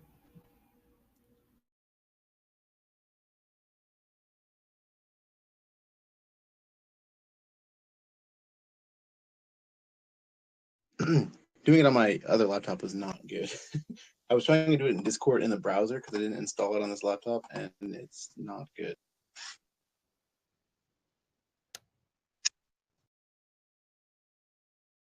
But yeah, that was the KKK hotline. It's a lot of fun.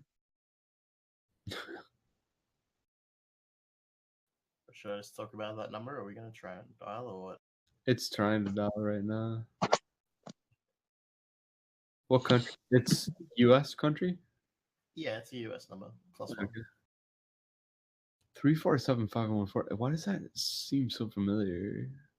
Is this... Oh, it's a service. It's an old service. I think it's about 10 years old. And it's still used today. And anyone who doesn't know about it is hopefully going to get some lol. All right. Let me try something. Here we go.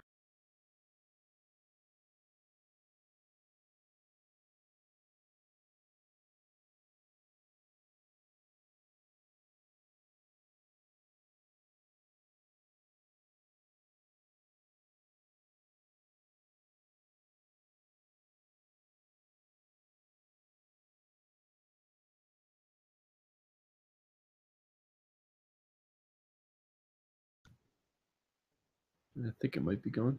Here we go.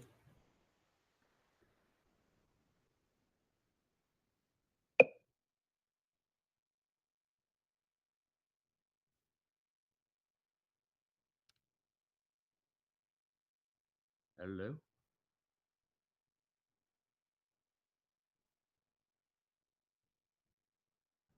Seems like a blank number, DNZ. Ah, man. All right. So the number is actually Lenny, which is a Reddit. There's a subreddit for Lenny, which is /r/it's Lenny.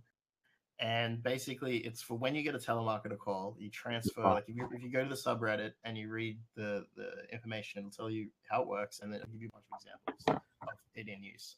It's a bot, right? It's like a Markov bot for... No, it's not actually a Markov bot. It's a series of recordings that simply wait for the person to stop speaking, and then it plays the next recording. And basically, there's an old man who is controlling the conversation and basically letting the telemarketer speak, and then basically leading them on to say something roughly in the net. And it works like amazingly well. Whoever came up with the script for it did a really good job.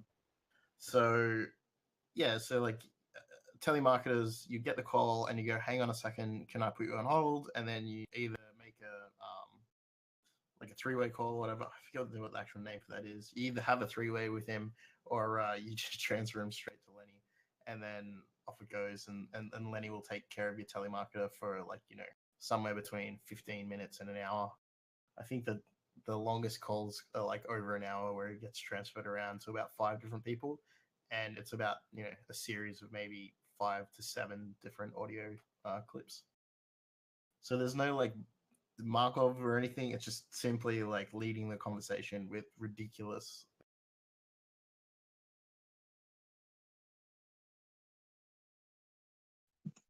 Yeah, there's a lot of like really funny old things that I've like. Actually, Dan and I were trying to test out a potential episode where we just, before we even did the podcast, where we just dialed up all the old numbers from all the old lists that we had from a long time ago. And there's quite a few that are still active. Interestingly enough, because people have to pay for that to be connected to something, Yeah, that's a SIP number.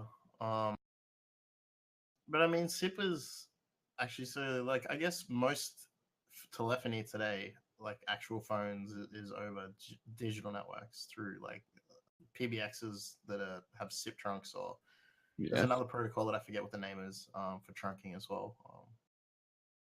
Like one that's used a lot. I just can't remember what it is. But like the PB. Oh man, where was I even going with that? Yeah, so maybe let's take it a step back. Since Project MF kind of fell through, unfortunately, rip. That was actually a really good a good thing that we could have gotten lost in for a while. But Phreaking in general, like, you got to think of it as just not using your computer for anything. So you get on your cell phone, you dial some numbers, and you make some shit happen. Or if you find a payphone, you happen to find a payphone, you call numbers like this, like this number right here. Calling an ANAC? Yep.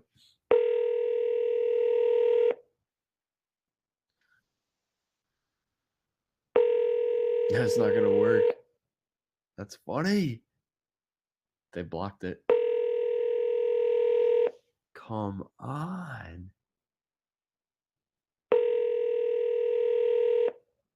It's MCI. Yeah, 800-444. Yeah, that's what I'm calling. It's just ringing through as if that happens. Hey, I thought that was 1877.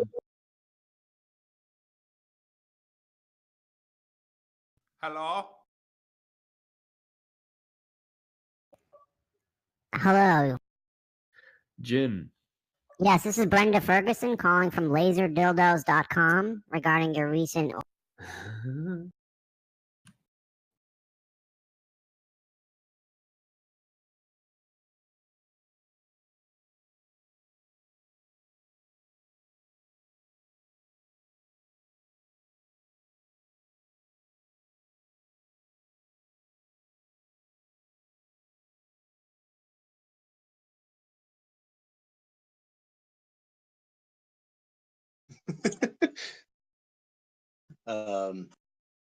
Yeah, I don't know what other ones we should try.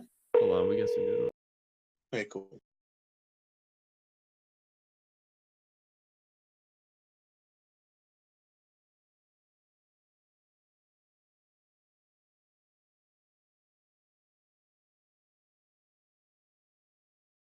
Okay, so anyways, the MCI one, the 800-444-4444, this is what you can get from it. So from a payphone, if you're calling it, it easily gives you the phone number of the payphone.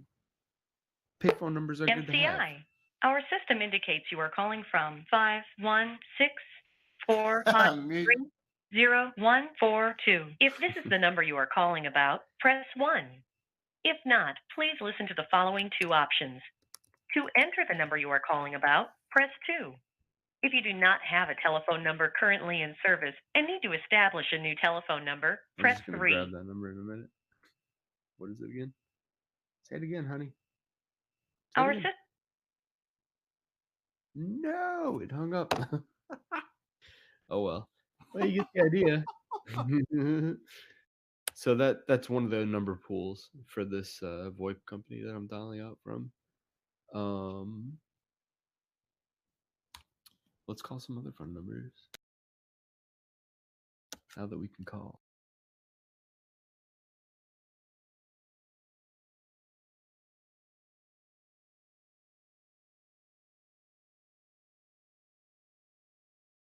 One of my favorite things to always find, like, well, back up a second. Do you guys remember doing any scanning on like 800 numbers or any numbers in general? That was like one of my favorite things to do when I was really bored and a kid and had nothing else to do. Because 800 numbers from a payphone, you can call endlessly and you won't get charged. But if you go through like say 800, 420, and then 0000 all the way, counting up those 10,000 numbers to 9999, you find some pretty interesting things. Oh my god, that takes forever. Have you ever done a hand scan for all 4? I haven't done a handstand for an entire exchange before, but I have done like thousands. And I had actually a couple of lists that I used to contribute to that were for hand scans of 800. Yeah, I have pages and pages and pages, and it took fucking. I did all 4 once for this one place I don't want to name, but it took like a couple of weeks, dude. Yeah. I used to do them like because I would never do it from my house. I would just always go to a payphone or something, and doing like 800 numbers was just hilarious. But there's actually, I wonder if I can find the number for. There's a really interesting one that I found. Probably the last number that I found from the last scan that I ever did. It was from the highest switch in the world. So there's the switch. I'm trying to remember what the silly is. It's in Alaska. It's the highest north telephone switch in the world, and it actually the error messages in it are in this native language. It's not Nunavut. It's another Alaskan Native American language. And those are all the recordings are just only in that because the only people who use this switch are people who live in this very remote town who are all natives. It's pretty cool though. I'm trying to find it. But yeah, I used to scan a lot of the stuff like that because now it's easier to look it up and see from like public records where there's gaps and things. Because usually you'd find random test numbers like in like the 999 and then like the last 2 digits or whatever, like 51 digital like an identification or 9999 is also something. And same thing with 000 if there's numbers populated on the other end.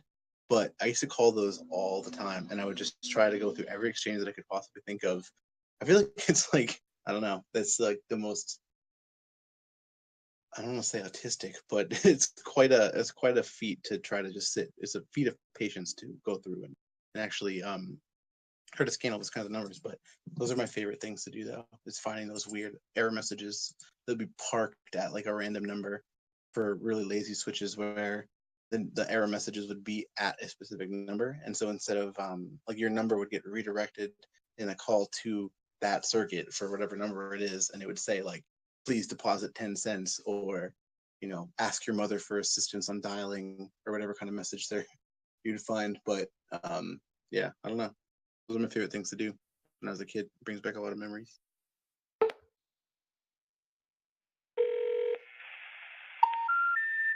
The number you dialed is not in service. Oh. Everything's dead. Everything's dead. I can actually find my post about this. All right, I got a fun one. Sure. I got one that works for sure. I need you to dial something. I can try. I just closed down my laptop because it was being really annoying. So let me hold on. Unless anybody else can dial something real quick.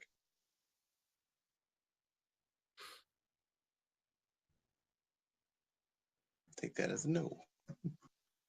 Yeah. Believe me, I'm actually trying to figure this out. Right. Like literally just holding a cell phone on speakerphone near your computer. Yeah. Enough. No, I know. I'm just my laptop wasn't liking my speaker. But let me try this one. So let's do this. Somebody that's listening right now. You can hide your caller ID or whatever and dial this number 630-351-9552. Or I'm sorry. No. 630-351-9952. Somebody call it. Repeat the number. 630-351-9952.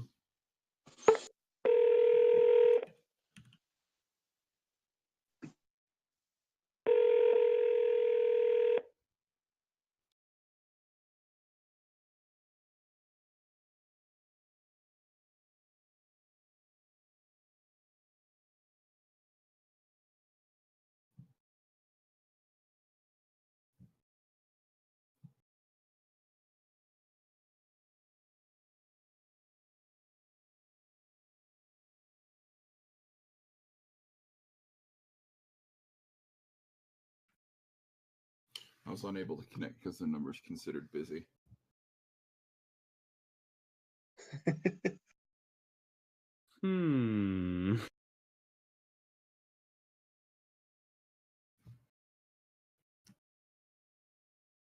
So what was this number, Dan? The loop. Oh. But interestingly, somebody else on the other end already. I think somebody might have gotten shut down. Probably was shut down a long time ago. Yeah. So it worked fairly recently. That's the problem. Really? Oh, that's too bad. Now, do you want to explain what loops are to our audience here? Yeah. Sorry, I'm listening for it to hopefully somehow pick up, but it's not going to. Fuck, it's over. Oh well. So loops. Loops are numbers that have two phone numbers. Like for instance, the number that I gave out, 630-351-9952, has another phone number, a complementary phone number that has another end to it. So consider that point A, and then point B might be 630-351-9951. And if you call either of those two phone numbers and have another person call the opposite phone number, it'll bridge you guys together just magically on a bridge line. It's a loop number. It's used by technicians in the field to test their systems and do all sorts of telephone thingies that I have no idea what they're doing with it. All I know is that it's a fun thing to do as a phone freak. Yeah. No, I mean, definitely awesome stuff. So there's something else that just reminded me of as well. So do you guys have? I mean, we had there's actually two phone systems I want to talk about. One of them was a callback number where you would hang up, and then after a set period of time, you would get a callback so that you knew the number could be dialed. And that was pretty good because you could use it in social engineering situations and stuff like that. Like you would be guaranteed to get a call. So you could be like, oh, I got to take this, and then like answer, and it goes like it says something like, you've called from blah blah blah blah blah, and then it hangs up on you. And you're like, hey, yeah, man, how's it going? Like, I gotta walk over here now. And that was really useful.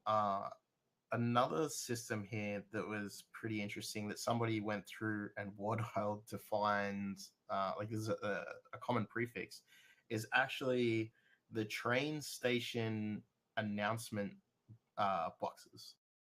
So I guess they're through some kind of PBX, but you can dial into each individual platform, and then basically like on the platform there is a box that has a button. One calls the police, and the other one tells you when the next train is coming. And somebody found out a long time ago that you could dial into those and actually speak onto the platform and make announcements. So that was a pretty interesting system that I guess it's still in place. Like, I don't suppose you have any numbers for those by any chance, do you? Sounds like a crime. No, I wouldn't have those. I don't think it's a crime to call a phone number, is it? There was a spreadsheet of them like a long time ago, but honestly, I haven't seen it or even thought about it for so long. That's just a really, really weird thing. There was another system as well that was actually abused for a while, and I guess you guys would have something similar, but it was called RET, Remote Exchange Test, or RETL was the hacker term, Remote Exchange Test Line, I think. Anyway, the RET list was this thing that used to get circulated, and I actually met one of the guys. Like, I worked with one of the guys that was one of the people who deployed it originally at one of the telcos, and basically what it was this device that was in as part of the PBX system in an exchange, and you could dial into the exchange, and then there was an IVR that would let you punch in a PIN to authenticate, and then you could select a carrier, and then you could dial out of the exchange in order to test the numbers. So if for people working at the telco, you would be able to, somebody would ring up and say, hey, I can't dial this number. So you dial into their local exchange, or you have their number, you dial into their local exchange, you make the call either to the endpoint, or to the, if that doesn't work, then to the exchange. You can diagnose where the problem is. And people figured out this was basically a phone proxy. Like, if you think about it like a phone proxy, because once you put the PIN authenticate, you pretty much get a dial tone and away you go. Your caller ID is also now spoofed because you're calling out of the exchange. You're not calling from anywhere else. I don't want to go into too much how it was abused, but it ended up in the pins started getting changed a lot. But yeah, like the pins would get changed. And what was really funny is because when I was working in the telco, which was nowhere, like, this was a separate time from when people were using this in Hackerland. But at the telco, the list and the pins and stuff was sort of passed around like candy. Like, it was everywhere because everybody needed it to do their job. But for people on the other side of the coin, it was this like thing that people would so it was kind of like just interesting to see the contrast. I mean, like, I never had to trade it with anyone because, like, why would I need it? I worked with it. So, like, it was kind of like I would see both sides and be like, what, that's pretty weird that all these people actually want this. And I'm sure some other people may have leaked it out, but it was kind of like, it was a weird perspective-y thing. Yeah. It's interesting to see because there's a lot of things that you don't realize that can be, or how much they can actually be abused. I mean, one of the things that I always thought was funny, which you were talking about the announcements earlier. I don't know if anybody remembers I guess the really important aspect of phone phreaking, social engineering, where you call up a store and you find you go to a store and you find whatever extension their announcements are on, and then you call up customer service during a really busy time and ask to get transferred to that extension, and then you just have control of the announcement system. I don't know if anybody remembers those funny things, but yeah, definitely. Like, the same thing happened when I worked in a call center as well. It was a lot of times people would ring up, and I had to do this myself sometimes when you wanted to speak to someone directly about something and you weren't, so you just dial into the shortest wait time, which would be sales or some crap. Be like, hey, it's me from such and such department, can you transfer me across to this extension? And they'll be like, oh yeah, okay, no problem. We worked in the same office, it was no big deal, they transfer you really quickly. So in a social engineering situation, if somebody is prepared to do that, whether it's because they're answering 50 calls a day or whether it's because they trust the person on the other end of the line, hey, this is the extension, transfer me here. Okay. Yeah. I mean, the same thing could also be used in certain situations when you found the access to the voicemail system and would just be able to dial it to extensions. And if something didn't have if something was configured where you could dial your own extension and then dial into that as well, it's also a thing that's possible. So yeah, a lot of that kind of stuff, that was just a matter of trial and error and mapping out where things go to. And a lot of that stuff is still in place today, as you're saying, like for announcements. Same thing as random IPs that just you connect to it and for some reason you're just controlling a sign or something. It's the same sort of deal, I feel. But yeah, it's 11:40 though, and we've definitely taken a lot of time here. Sorry to everybody for some of our little mess ups here. But again, I said this was part one because this is gonna be an ongoing feature as we get our shit together, and also get more people on. So if you have stories about phone hacking, or you have any cool projects or anything, you're more than welcome to come and share because it's always a lot of fun. We'll eventually get a bridge. I don't know. Someone will. Now that we've done this, we'll write a bot to have something in Discord to just connect to a SIP line that we can dial up from. And, yeah. Now, eventually, I'm gonna get annoyed enough and actually write it. I've been talking about it for probably 6 months, so eventually I'll get pissed off enough. And so if somebody else does it first, I'll speak in Discord or some shit. So boost 12, paste the number, and we can definitely try that. But I was gonna just real quick, or their TNI. If you wanna talk about that for a few. That's a People's Liberation Army. Do it up. Yes, the People's Liberation Army. No, the phone America. Nice. Phone network interface. To hack some answering machines, press 1. To be connected to the request line or the payphone during a live show, press 2. For dial-a-prayer, press 3. For the conference room that nobody ever uses, press 4. For the voice BBS, press 5. For the clown sex voice BBS, press 6. If you think this line is boring and you need someplace better to call, press 8. Fuck you. To learn more about the system and who runs it, press 9. Sorry, before we end, On military phone network, press A to hear the current DEFCON level. Press B to be connected to the White House Situation Room. Press C to check the status of the toilet paper in the Kremlin. And press D to launch a nuclear missile. What do you think? Make D? your selection now, or hit pound to repeat the options. Let's do D. Nukes. Toilet paper level. Oh, We have not received a valid response. Fuck you. Please Yes, you try have. again.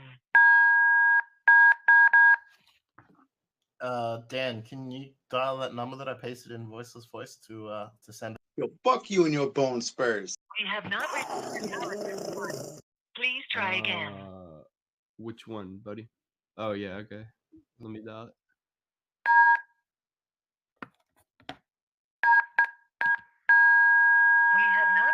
We have not received a valid response.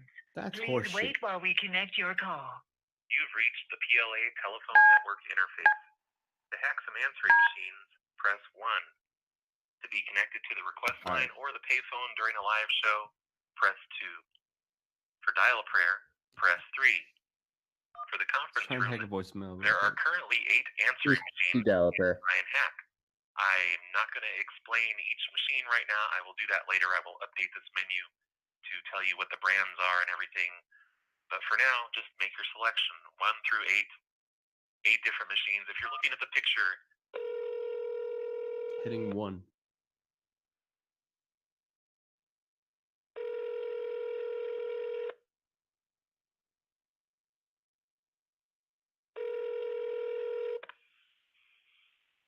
Hi, you've reached 928-1524. We can't take your caller analysis. A message, ma'am.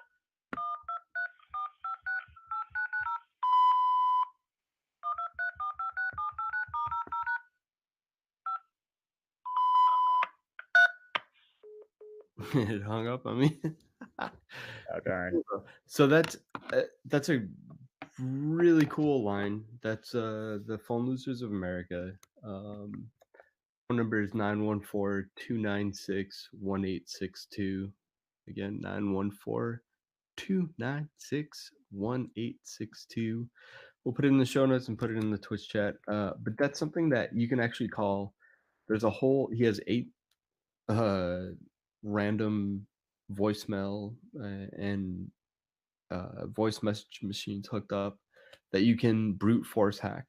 Like, it's literally a thing that you can do, and that one works. Like, other than Project MF, that one actually works, and Project MF usually works as well. So take some time to do it. Call these up, and they're pretty fun to waste some time on. And then certainly do not ever actually just try and brute force people's phone voicemail passwords, because that's illegal. I'm calling DNZ's number right now. All right. This is actually my phone number. There are no shows scheduled within the next 24 hours. Thank you for using Blog Talk Radio. Goodbye. Well, that was anticlimactic. Are you serious? That is the gangster party hotline. So we've had a run of really bad luck on this episode. However, dude, I can't believe my loop's dead. That's so fucking sad. But So God, the Gangster Party hotline is dead, bro. I know. So we're like, oh my God. we had so much cool stuff planned for this episode that it's blowing my mind that it went this terribly. However, we're gonna have a part 2 because we're not giving up. PLA is definitely the way to go for right now. Their stuff is still up, and you guys can have some fun calling it. So I highly recommend calling the PLA's TNI and messing with his stuff. Launching a nuke, I've definitely done it before. It didn't seem to work tonight, but maybe I just am having bad luck. Try there's one more number for the Gangster Party hotline. Try that one. Come on. I called the Gangster Party hotline. That's what I called, dude. There's another number. I don't know. The one I got must be Wait, well, did you give me a different one? there. All right, let me try. God damn it. I'm getting so frustrated. This is like freaking frustration. It's real. Yeah. So if you want to know what it feels like to war dial and war scan a prefix, this is it. It's fucking frustrating and boring sometimes. But then sometimes exactly you get admin access to the porn line, and then or you get like or you find an elevator or like a PBX that allows you to assign different phone numbers to people's phones. Yeah. Right. Or you find a really cool What's up, nigga? Where you from? I'll beat your fucking ass, nigga. But if you want that real shit, watch my nigga Brent Weinbach's stand-up comedy special, Appealing to the Mainstream, available on iTunes, Amazon, and other streaming outlets. Check out more videos at youtube.com/Brent Weinbach. Adam Sherry on Twitter at Adam Sherry. What is this? And if you just want to talk some shit, leave a motherfucking message, bitch. Yeah, it's Hello. I guess are we leaving a message? Yes. Hey, good for talking shit. Peace. Later. All right. Well, that was a confusing message for them that we left. That'll be good.